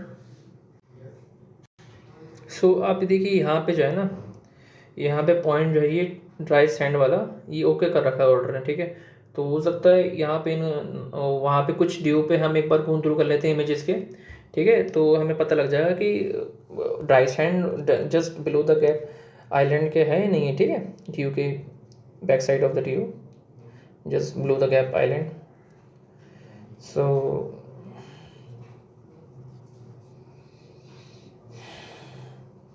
Late me check. आप देख पा रहे होंगे, देखिए इसमें किटकैट भी है जो कि हम रिकमेंड देंगे आगे इसको रिप्लेस कराने की SFU एंड HRC से। तो अभी तो हम जो देख रहे हैं वो ये देख रहे हैं। देखिए आपको एक बार ये भी देख सकते हैं कि यहाँ पे 30 मिली एम्पेयर की ALCB RCC पैनल के ऊपर नहीं दिख रही है ना।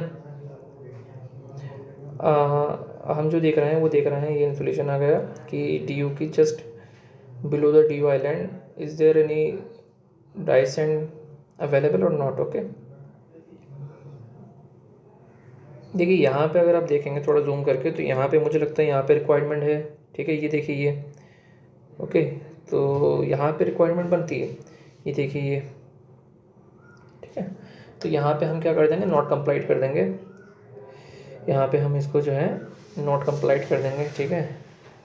नॉट कंप्लाइड कर सकते हैं इसको, ठीक है। Asbestos drop is wrap up, या फिर इसको एक काम करते हैं, क्योंकि आई थिंक इट्स इनफ, वहाँ पे स्टैंड इनफ थी, तो इसको कंप्लाइड ही करते हैं बिकॉज ऑर्डर ने ओके लिखा है, ठीक है।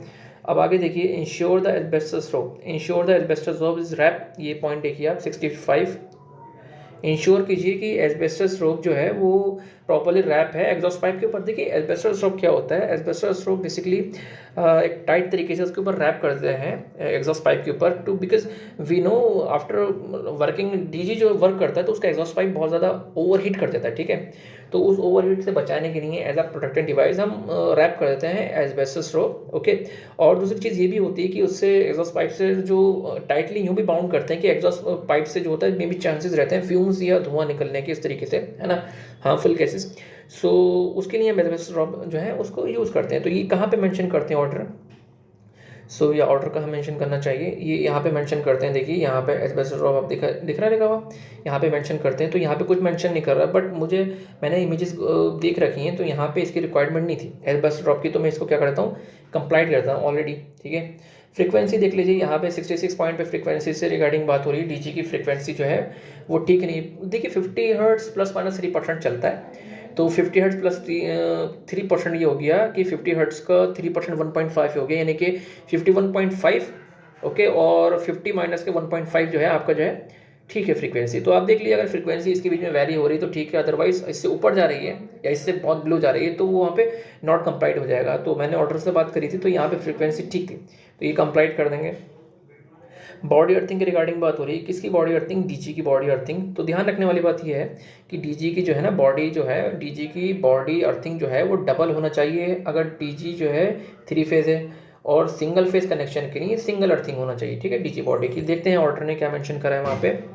सो order mention see order here, order mention that the DG की जो है न्यूट्रल अर्थिंग नहीं है बट DG की बॉडी अर्थिंग है। देख पा रहे होंगे आप, DG की बॉडी अर्थिंग, DG की जो है बॉडी अर्थिंग नहीं है, सॉरी DG की बॉडी अर्थिंग है बट DG की न्यूट्रल अर्थिंग नहीं है। लेट्स सॉरी सी है, सॉरी सी या अर्थिंग। तो DG body earthing is available but DG neutral earthing is not available, okay. So DG body earthing के लिए हम इसको जो है कंप्लाइट कर देंगे। डीजी बॉडी अर्थिंग के लिए कंप्लाइट कर देंगे। अब आती है check whether neutral point of transformer and DG set और अर्थ। बेसिकली आपको जो फोकस करना है वो डीजीपी करना है। ओके, सो डीजी की न्यूट्रल अर्थिंग है नहीं है, और अगर है तो डीजी की आइदर डीजी 3 फेज हो या सिंगल फेज हो, हमेशा डीजी की न्यूट्रल अर्थिंग डबल ही होती है एज पर IS 3043। ओके, और डीजी की 2 सेपरेट न्यूट्रल अर्थ होना चाहिए which shall be interconnected with each other. Okay, चाहे डीजी सिंगल फेज हो, either DG single phase or 3 phase. Okay, 2 separate neutral earth should also be available at RO for DG, either DG single phase or 3 phase. Okay, सो सी यहाँ पे order जो है mention कर रहे हैं DG की neutral N है, यानी कि डीजी की न्यूट्रल अर्थिंग नहीं है। और दूसरी चीज़ ये है कि यहाँ पे डीजी की, देखिए आप एक देख पा रहे होंगे कि यहाँ पे जो है, यहाँ पे डीजी की केवल एक ही अर्थपिट है, जबकि 2 अर्थपिट होना चाहिए। ओके, 2 अर्थपिट होना चाहिए डीजी के, एज पर हम आगे सेल भी करते हैं तो उसमें भी डीजी न्यूट्रल की 2 ही अर्थपिट न्यूट्रल के लिए लेते हैं। Okay, so what should we do, we take action in which point number 68। Okay, not complied कर देंगे।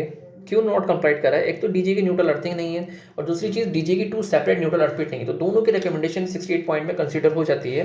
28 पॉइंट में बेसिकली आपको जो है 28A पॉइंट में आपको जो करना है वो क्या करना है, 28 पॉइंट में आपको जो है यहाँ पे आपको देना है, अगर अर्थपिट कम है किसकी, जैसे 2 ऑटोमेशन होना चाहिए, एक है वहाँ पे आप रिकमेंडेशन देंगे, या फिर 2 हमारी टैंक की होना चाहिए। ओके, बट टैंक की एक है तो वहाँ पे रिकमेंडेशन दे देंगे। ठीक है, चूंकि 2 for DG, 2 for automation, 2 for storage tank होना चाहिए। आपको पता है स्टोरेज टैंक से ग्रिड बनती है और ग्रिड से हम आगे अर्थिंग प्रोवाइड करते हैं। ठीक है, for DG body, yard light, इस तरीके से और something like that. Okay, so 28 point हमारा कंप्लीट पहले हो गया था, फिर भी मैंने एक बार आपको रिव्यू करा दिया।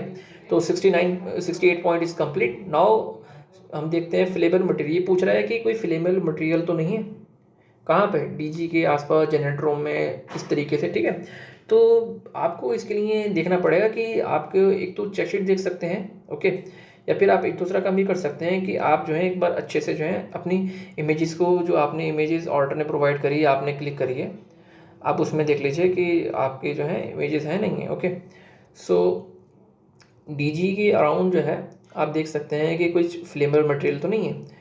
सो as a when I gone through such images, तो मुझे ऐसा कोई फ्लेमेबल मटेरियल नहीं दिखता है। ठीक है, और डीजी कैनोपी भी नहीं है, सॉरी डीजी रूम भी नहीं है। और दूसरी चीज़, अगर डीजी रूम नहीं भी है तो उसके आसपास कोई फ्लेमेबल मटेरियल तो नहीं है, ये आपको देखना है। So there is no flammable material around DG जिससे कि फ्लेम का कोई कॉजेस बने। ओके, तो there is no flammable material around LPG, like LPG cylinder covered around DG. So इसको कंप्लाइट कर देंगे, बिकॉज वाई कंप्लाइट, बिकॉज यहाँ पे कोई भी फ्लेमेबल मटेरियल इसके आसपास नहीं था डीजी का। ओके, नाउ यहाँ पे 2 ऑप्शन मिलते हैं आपको, एक बैक का मिलता है, नेक्स्ट है और क्लियर फॉर्म का। आप देख पा रहे होंगे नीचे, यहाँ पे आप देख पा रहे होंगे नीचे कि यहाँ पे आपको 3 ऑप्शन मिलते हैं, back, next, clear form. Okay, back का मीन्स बेसिकली सिंपल सा है कि पीछे आप जाके अगर आपको कुछ करेक्शन लगता है कि करेक्शन करना है तो आप करेक्शन कर सकते हैं। ओके, और आपको उसी पेज पे आना है तो नेक्स्ट कर देंगे जिस पेज पे अभी आप थे। ठीक है, तो आप उस पेज पे आ जाएंगे। Second thing is clear form. यहाँ पे आप देख पा रहे हैं क्लियर फॉर्म। अगर आपको ऐसा लगता है, अगर आपने किसी और चेकशीट का डेटा किसी और में फिल कर दिया हो, ठीक है, तो ये प्रॉपर पूरी तरीके से फॉर्म क्लियर कर देता है। ये आपका सारा का सारा डेटा जो आपने अभी तक फिल करा है सब डिलीट हो जाएगा क्लियर फॉर्म करने के बाद। And the third thing is next में आप अगले पेज पे मूव कर देंगे।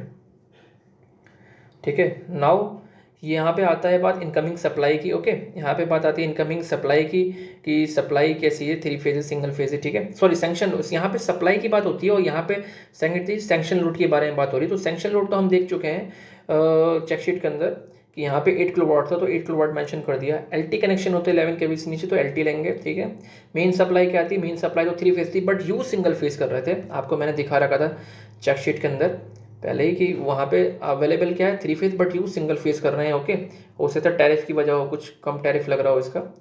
तो copy of electricity bill receive, yes receive कर रखी है, मैंने आपको बिल भी दिखाया था, यस कर दिया है। ठीक है, लोड करंट मेजरमेंट, आप जो ध्यान रखना, आप जो करंट लेंगे बस पे लेंगे या अगर पैनल अवेलेबल नहीं तो DB पे ले लेंगे। ठीक है, या मेन MCCB पे ले लेंगे। तो यहाँ पे ऑर्डर है जो करंट मेंशन करा है, देखिए यहाँ पे 4.6 एम्पियर और 2.8 एम्पियर जो है न्यूट्रल में चल रहा है। The current passing through R phase is 4.6 ampere because there is a single phase they use, and neutral is 2.8 ampere. So we'll mention 4.6 in R phase, and do not mention anything in Y and B phase because there is single phase, and the 2.8 in neutral. Okay, let us see. Yes, 2.8 is neutral current, 2.8 ampere. Okay, now is this three phase load current balance, ये पूछ रहा है three phase load current balance है। No, three phase देखिए extension load तो three phase है, but use single phase कर रहे हैं तो आप यहाँ पे मेंशन कर देंगे single phase. Okay, because they are using as a single phase. Okay, supply voltage में आप R Y Y B B R mention कर ही नहीं सकते because they are using a single phase. तो वाई और बी फेज में तो कोई करंट फ्लो नहीं हो रहा, that mean there is no voltage in Y and B phase. So यहाँ पे आपका जो है ये आर वाई बी आर यहाँ पे आप कुछ मेंशन नहीं करेंगे इन case of single phase. Okay, now PN1 phase और न्यूट्रल, PN1 PN2 PN3 देख लेंगे। इसमें क्या होता है, इसमें वोल्टेज देखिए मेंशन कर रहा है कुछ ऑर्डर ने 220 समथिंग,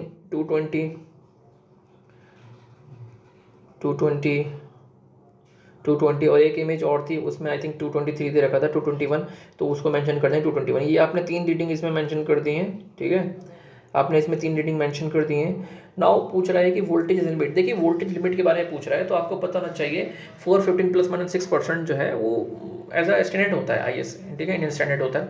तो ये तो देखिए आप देख पा रहे होंगे टू और इसका सिंगल फेस का था 215 प्लस माइनस 6%, तो ये देख रहे हैं आप इसी के बीच में लाई कर रहे हैं। 215 प्लस माइनस 6% का मतलब है 215 का 6%। ओके, 215 का 6% प्लस माइनस यानी कि 215 में जो है 6% ऑफ 215 ऐड कर देंगे और माइनस कर देंगे। तो देखिए ये तो उसके बीच में लाई कर रहा है, तो वोल्टेज इज अंडर लिमिट, तो will choose yes. Okay, voltage level in limit, yes voltage limit में है, ठीक है, यस कर देंगे। अब आता है बात लोड AC, ऑफिस AC कितने हैं, ठीक है। सो ऑफिस AC आपके देख पा रहे होंगे आप सब, देखिए बिल्कुल अकॉर्डिंग टू द अरेंज है। ऑफिस ये सब अरेंज है, आपको नहीं देखना है, आपको सिंपल सा इसको टारगेट करना है। आपको इसको देखना है कि 1 है फिर 5 है, ऐसे करके 1 है आपको 1 फिर देन 5, ओके, देन क्या है 7। ओके, लोड टेबल आपकी उससे बिल्कुल सिंक्रोनाइज है, 157 513। Okay, then 5 1 office computer, 3 CFL light 15513 and then is pole light. Okay, pole light is 7, pole light is 7, pole light is, ये आपके सामने चेक शीट होगी तो आप फटाफट इसको भर देंगे। मुझे चूंकि इधर से ड्रॉप करके इधर जाना पड़ रहा है तो टाइम लग रहा है। 7 2 14 8 2 14 8 1 2 14 8 1। मैन पैनल LED देख लीजिए कितने हैं, 8 1 मैन पैनल LED हैं 1, then 2 1 1 1 2 1 1, then 1 सॉरी 1 नहीं सॉरी कैनोपी LEDs जो थी वो 8 थी, वो एक्चुअल में इधर जाने पे ना वो टैब कहीं और पे हो जाता है, तो 8 मैन पैनल LED। तो मैन पैनल LED देख लेते हैं कितने हैं, main panel LEDs 1, okay, and the dealer room light is 2, ठीक है। So there is 1 light in main panel room and there are 2 lights in dealer room. Okay, sales जो building motor है वहाँ पे near sales building water motor देखना है। Okay, तो हम देख लेते हैं कि कितनी है वाटर मोटर, एक 750 वाटेज में, एक 350 वाटेज में, ठीक है। सो मेंशन कर देंगे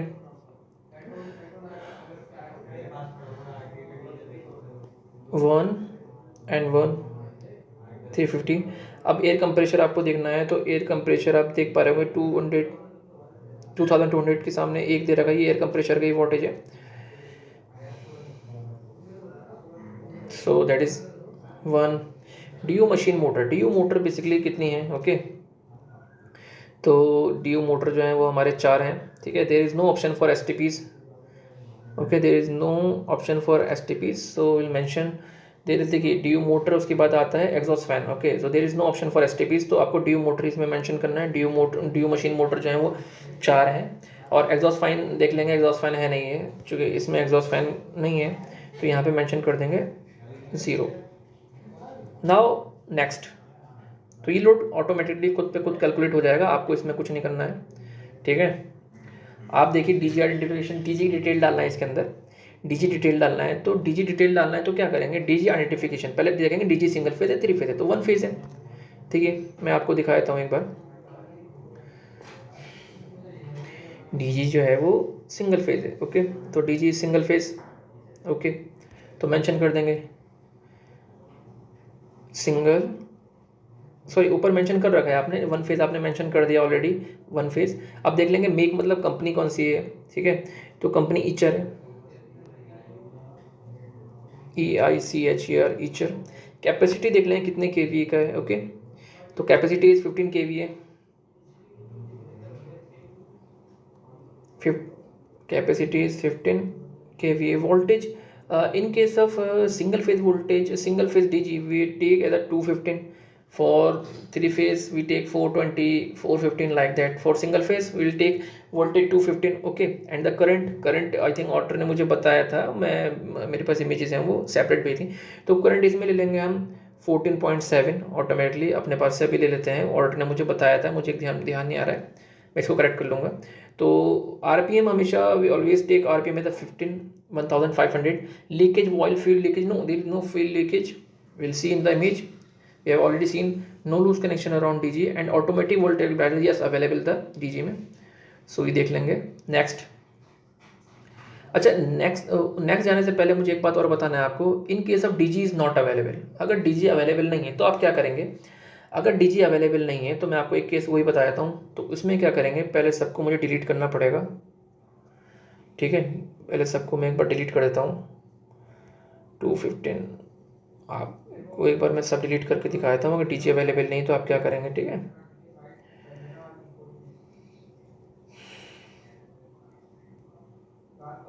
देखिए अगर DG अवेलेबल नहीं है तो आप इसमें कुछ भी सिलेक्ट नहीं करेंगे, जब इस पेज पे आप आएंगे सिंपली आप यहाँ पे मेंशन कर देंगे, यहाँ पे मेक में DG इज़ नॉट अवेलेबल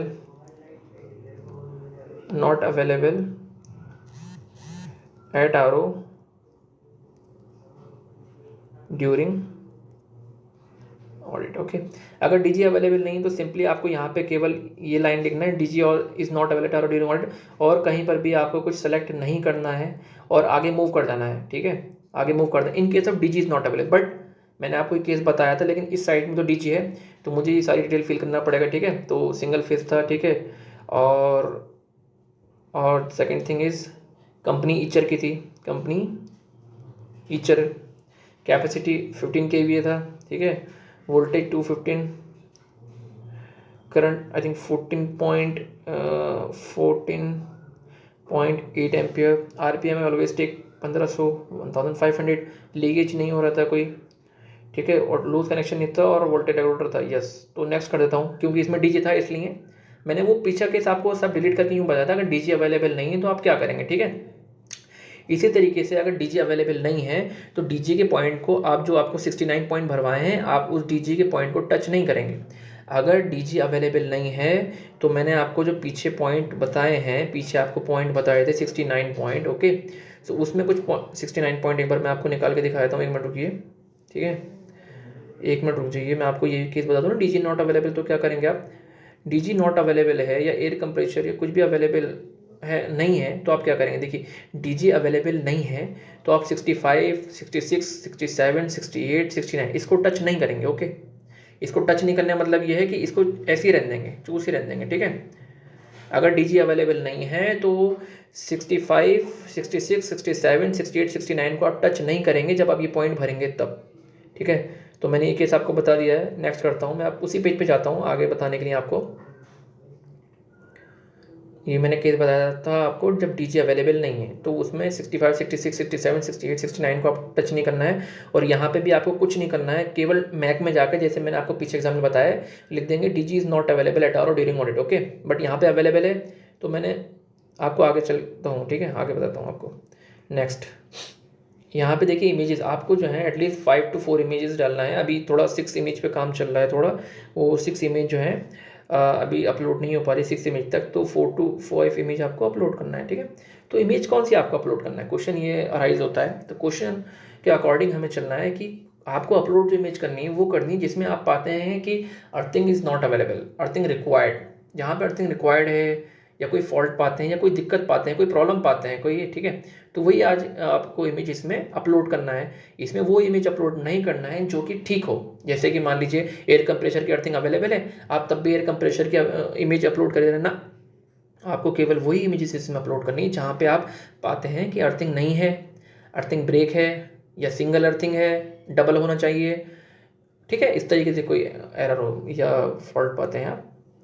तो इमेज 1 देखते हैं। सबसे पहले आपको जो है इमेजेस अपनी जो है अपनी चेकशीट को एक बार देखना है किस किस चीज़ की अर्थिंग नहीं है, ठीक है। तो वही चीज़ हम ले लेंगे, उस इक्विपमेंट के लेंगे। तो सबसे पहले हम देखेंगे एयर कंप्रेशर की अर्थिंग नहीं है, राइट, एयर कंप्रेशर की अर्थिंग नहीं है। दूसरी चीज़ किस चीज़ की अर्थिंग नहीं है, एयर कंप्रेशर के अलावा डिजिटल टायर इन्फ्लेटर की भी अर्थिंग नहीं है, आप देख पा रहे होंगे, ठीक है, डिजिटल टायर इन्फ्लेटर की भी अर्थिंग नहीं है, ठीक है। यहाँ पे डीजी न्यूट्रल की भी अर्थिंग नहीं है, राइट, डीजी न्यूट्रल की भी अर्थिंग नहीं है। सेकंड थिंग इज आप ये देख पाएंगे कि यहाँ पे जो है ये जो हमारे लैंप्स होते हैं फेज इंडिकेशन लैंप्स, ठीक है, वो भी वर्क नहीं कर रहे हैं बी एंड वाई। तो हम पैनल का इमेज यूज़ करेंगे, ठीक है। अगर आपको 30 milli ampere LCD not available दिखाना है तो आप पैनल का भी यूज़ कर सकते हैं, पैनल की इमेज का, ठीक है। एंड देन और देखते हैं और किस चीज़ के हम पहले एक बार याद कर लेते हैं हमें कौन कौन सी इमेजेस चाहिए, जिससे कि हम गैलरी में जाएं तो तुरंत उठा लें हमें किस किस चीज़ की अर्थिंग की रिक्वायरमेंट है, ठीक है। सो एक ये था। और देखिए एक सेकंड थिंग, आप एक चीज़ और देखिए कि डी पैनल की भी सिंगल अर्थिंग है जो कि डबल होना चाहिए, और डी की भी सिंगल अर्थिंग है जो कि डबल होना चाहिए। तो 2 इमेजेस, मतलब बेसिकली हमें 4-5 इमेज लगाना है। तो एक बार हम देख रहे हैं किस किस चीज़ की हमें इमेज सेव कर लें जिससे कि हम अपलोड कर दें। तो मैं एक पैनल की उठा सकता हूँ, डी की उठा सकता हूँ, ठीक है, एयर कंप्रेशर की अर्थिंग पिक कर सकता हूँ, डिजिटल टायर इन्फ्लेटर की अर्थिंग पिक कर सकता हूँ, फेज इंडिकेशन लैंप की इमेज पिक कर सकता हूँ, ठीक है। There lots of image, okay. तो मेरे पास ऑप्शन है, मैं इनमें से कोई सी इमेज उठा सकता हूँ। तो now I will move on data,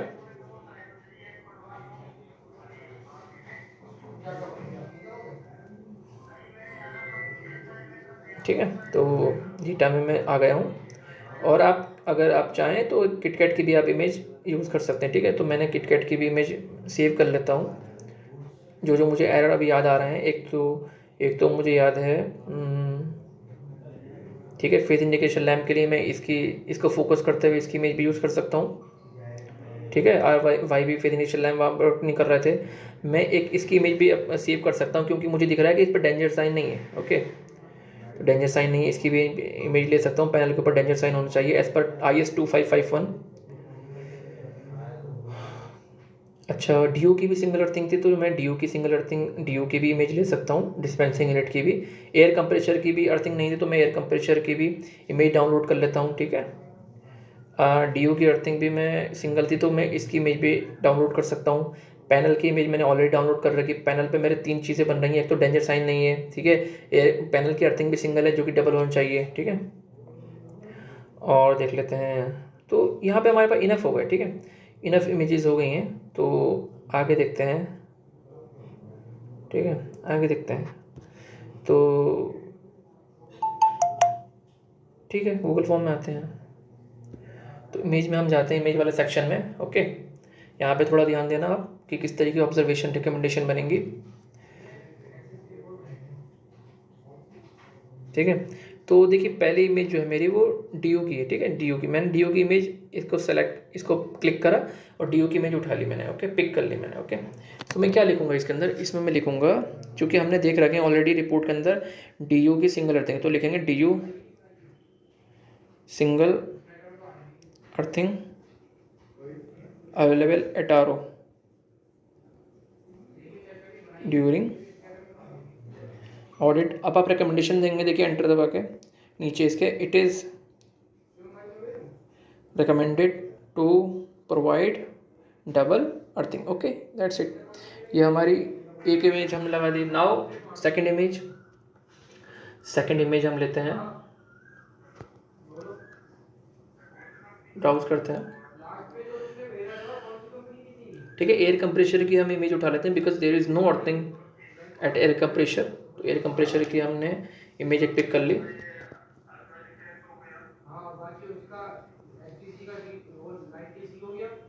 air compressor earthing is not available, ठीक है। सो इसकी भी same recommendation, it is recommended to provide earthing. आप दूसरा काम ये भी कर सकते हैं कि अगर 3 फेज एयर कंप्रेशर है तो प्रोवाइड के आगे डबल अर्थिंग लिख सकते हैं, और एयर कंप्रेशर सिंगल है तो सिंगल अर्थिंग ले सकते हैं, ठीक है। आगे देखिए थर्ड इमेज इज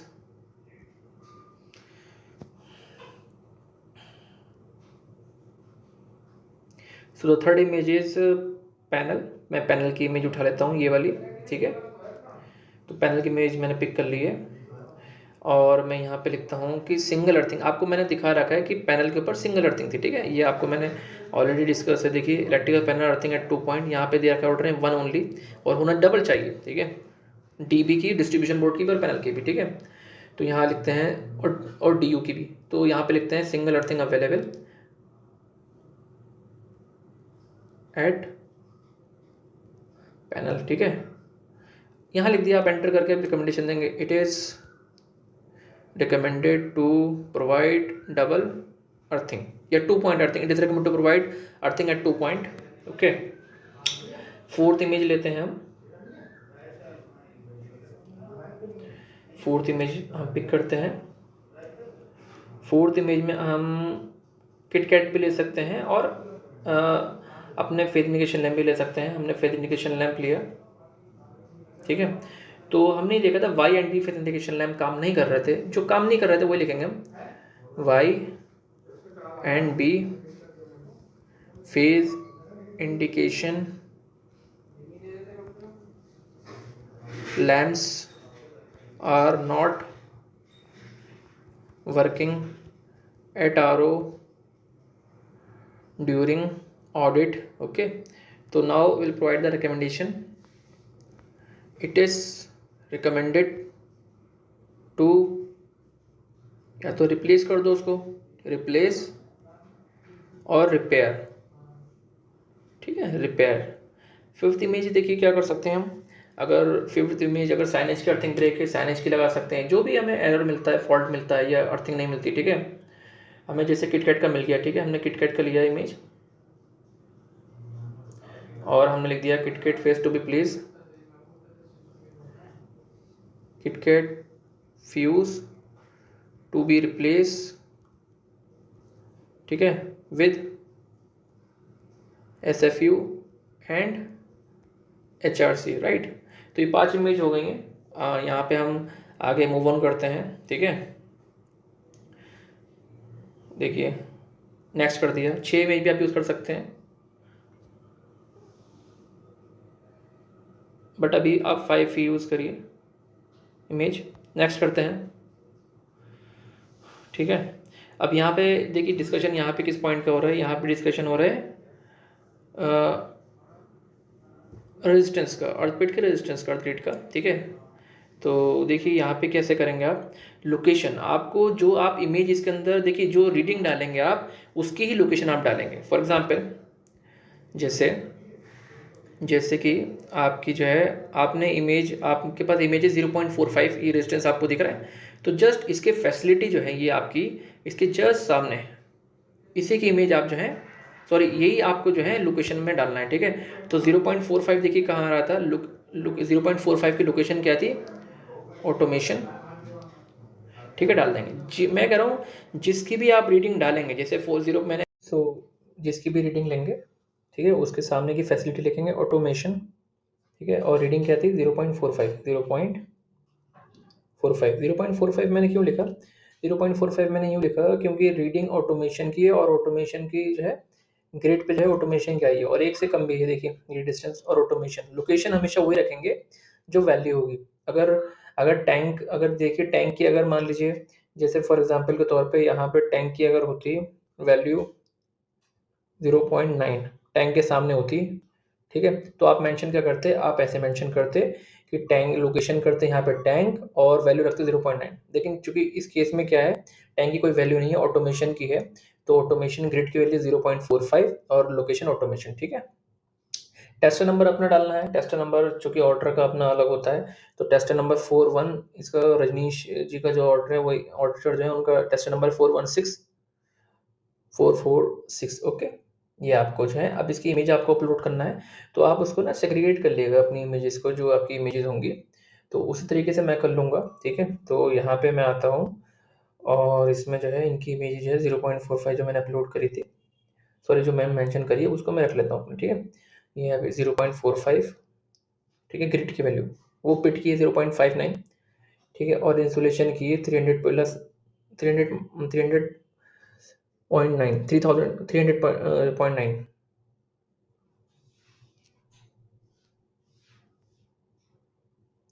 ठीक है, दोनों को सेव कर लिया है। और अब हम इसकी इमेजेस अपलोड करेंगे। जो हमने 0.45 डाला उसी की, देखिए जो आप रीडिंग लिखें उसी की इमेज डालना है। ऐसा नहीं करना है कि रीडिंग आप कुछ और लिख रहे हैं और इमेज आप कोई और से अपलोड करना है। ठीक है, ये पॉइंट बहुत ध्यान से रखना, इंसुलेशन और अर्थक्वेक की रीडिंग का। ठीक है, देखिए अर्थक्वेक की रीडिंग ये येलो वाला टेस्टर दिख रहा है, तो ये आ गई हमारी 0.45 की अर्थ रीडिंग।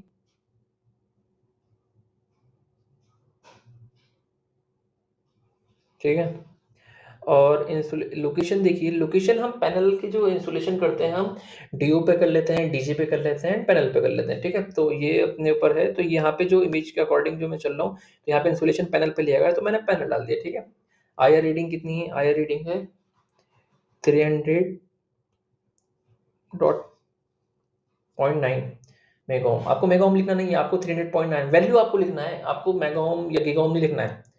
ठीक है, अगर गीगा ओम में आएगा तो मेगा ओम को गीगा ओम में बदलना आपको आना चाहिए। ठीक है, तो वो कर लेना आप। तो यहाँ पे वैल्यू लिख दी। टेस्ट नंबर देखिए, इंसुलेशन टेस्ट नंबर ऑर्डर का आपका अलग होता है 237876। This is our test number for order, our order Rajneesh. ठीक है, इमेज, सो इमेज आपको चूंकि इंसुलेशन की वैल्यू डाली है तो इंसुलेशन की ही आपको इमेज अपलोड करना है। ये भी बहुत ध्यान से रखना कि ऐसा नहीं हो कि आपने इंसुलेशन की वैल्यू डालना है और अर्थिंग, इंसुलेशन की वैल्यू की जगह पे अर्थिंग की फोटो डालना है, या इसका वाइस वर्सा करना है। ठीक है, इस पॉइंट को बहुत ध्यान से करना। अब इंसुलेशन की ही इमेज मैंने उठाई, ब्लैक वाली जो है ये, और इंसुलेशन टेस्टर की ये अपलोड हो गई है। ठीक है, देखिए इस तरीके से कुछ आता है। ये मेरा कंप्लीट हो गया। Now I will move on a last page of this report. Next,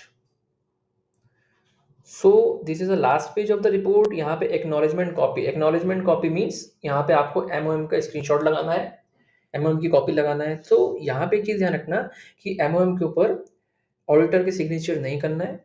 ठीक है, एंड सेकंड थिंग इज उस पे आरओ के डीलर मैनेजर के सिग्नेचर साइन स्टैम्प होना चाहिए। इन case of stamp is not available, अगर स्टैम्प अवेलेबल नहीं है आरओ पर, तो उस केस में आप जो है सिग्नेचर लेंगे, सिग्नेचर के साथ साथ उनका मोबाइल नंबर, एग्जैक्टली उनका मोबाइल नंबर चेक करके आप जो है उसके नीचे मेंशन करेंगे और उनसे एक लाइन लिखवाएंगे कि बिफोर टेकिंग सिग्नेचर, एक लाइन एमओएम पे लिखवाएंगे जहां पे आप स्टैंप लेते हैं कि stamp is not available at our during audit. उसके नीचे मैनेजर या फिर ओनर के साइन, उसके नीचे जो है ओनर या मैनेजर के मोबाइल नंबर, जो मोबाइल नंबर वर्किंग में हो, जो चल रहा हो, ठीक है, ऑन हो, एक्टिव हो, वही आपको मोबाइल नंबर लिखवाना है। तो तीन चीजें हैं। सबसे पहले अगर स्टैम्प अवेलेबल नहीं तो stamp is not available at our during audit, owner या मैनेजर की सिग्नेचर, उसके नीचे ओनर या मैनेजर, ओनर या मैनेजर के मोबाइल नंबर जो एक्टिव हो। ठीक है, आपको अपना सिग्नेचर नहीं करना है, केवल साइन स्टैम्प आरओ के डीलर मैनेजर के ही लेना है। ओके, सो बेसिकली यहाँ पे हमें कॉपी लगाना है, एक्नॉलेजमेंट कॉपी। तो हम एक्नॉलेजमेंट कॉपी का स्क्रीनशॉट ले लेंगे। ठीक है, स्क्रीनशॉट ले लेंगे हम इसके एक्नॉलेजमेंट कॉपी का।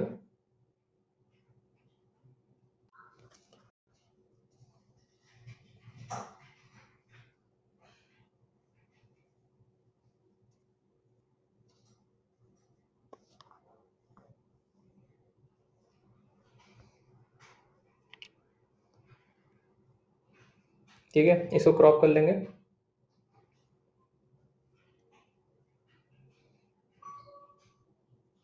इसको थोड़ा क्रॉप कर लेंगे, प्रॉपर तरीके से क्रॉप करना है। ठीक है, और इसको मैंने सेव कर लिया। ओके, नाउ अपनी रिपोर्ट पर आएंगे। यहाँ पर हम देख पा रहे हैं acknowledgement copy. Okay, now acknowledgement copy पर आएंगे और ऐड फाइल पे हम क्लिक करेंगे। ठीक है, ब्राउज करेंगे, देन अपने मोबाइल के अकॉर्डिंग उस लोकेशन पे जाएंगे। स्क्रीनशॉट पे ही हमने क्लिक करा जो हमने स्क्रीनशॉट लिया था एमओएम का। ठीक है, देन सबमिट दिस रिपोर्ट। अगर आपको सबमिट करने से पहले कोई क्लियरिटी नहीं है, किसी पॉइंट पे कंफ्यूजन है, तो आप पीछे बैक जा सकते हैं। यहाँ पे एक ऑप्शन आपको बैक का जो है, ठीक है, यहाँ पे एक बैक का ऑप्शन दे रखा है। ठीक है, और अगर आपको ऐसा लगता है कि किसी और साइट का डेटा किसी और में फिल हो गया, तो आप क्लियर फॉर्म कर सकते हैं। ठीक है, so now I am going to submit this site. Okay,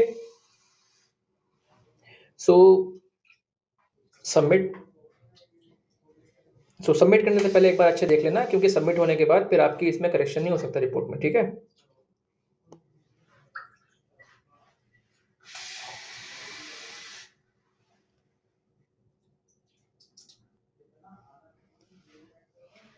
So it takes time due to the poor network right now.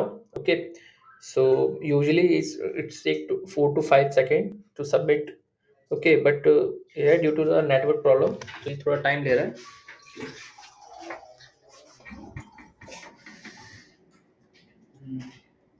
Okay, now you can see that the submit another response. That means the your site has been submitted. Okay, your response has been submitted. So अगर आपको दोबारा से next site करना है तो आप submit another response पे click करेंगे और बिल्कुल नया फॉर्म फिर से आपके लिए खुल जाएगा. ओके, कुछ पॉइंट लास्ट में मुझे आपको जो है रिकैप कराना है, कुछ पॉइंट बताना है, तो ध्यान रखना. The first point is, last में मैं आपको बताना चाहता हूँ कि टाइम ओवरलैप नहीं होना चाहिए. ठीक है, आपको यूजुअली जो टाइम रखना है वो इस तरीके से रखना है कि आपकी उस दिन के अंदर एक साइट से दूसरी साइट का टाइम ओवरलैप नहीं होना चाहिए. ठीक है, अगर आप 5 साइट्स कर रहे हैं, 4 साइट में आप अगर टाइम मैनेज कर पा रहे हैं तो ठीक है, अदरवाइज 3 साइटों में टाइम तो मैनेज हो जाएगा. अगर चौथी और फोर्थ एंड फिफ्थ साइट में टाइम की दिक्कत है तो आप ऑफिस टीम से कांटेक्ट करके किसी ऑडिटर का नेम, उनका अर्थ टेस्टर, इंस्टॉलेशन टेस्टर ले सकते हैं और उनका नाम यूज कर लेंगे. लेकिन before taking the name of another auditor, अगर आपको चौथी पांचवी रिपोर्ट अपनी सबमिट करनी है तो उसमें एक चीज ही ध्यान रखना कि आप जो है अपने एमओएम के ऊपर सिग्नेचर को एक बार ऑफिस टीम को भेजकर उसको रिमूव करवा लिएगा. ठीक है, बिकॉज सिग्नेचर अगर आपके होंगे तो फिर वो प्रॉब्लम है. ठीक है, एंड कुछ पॉइंट और मुझे डिस्कस करना है. डेट ऑफ ऑडिट का अच्छे ध्यान रखना. ठीक है, कुछ पॉइंट में remember, sign signature is mandatory. Signature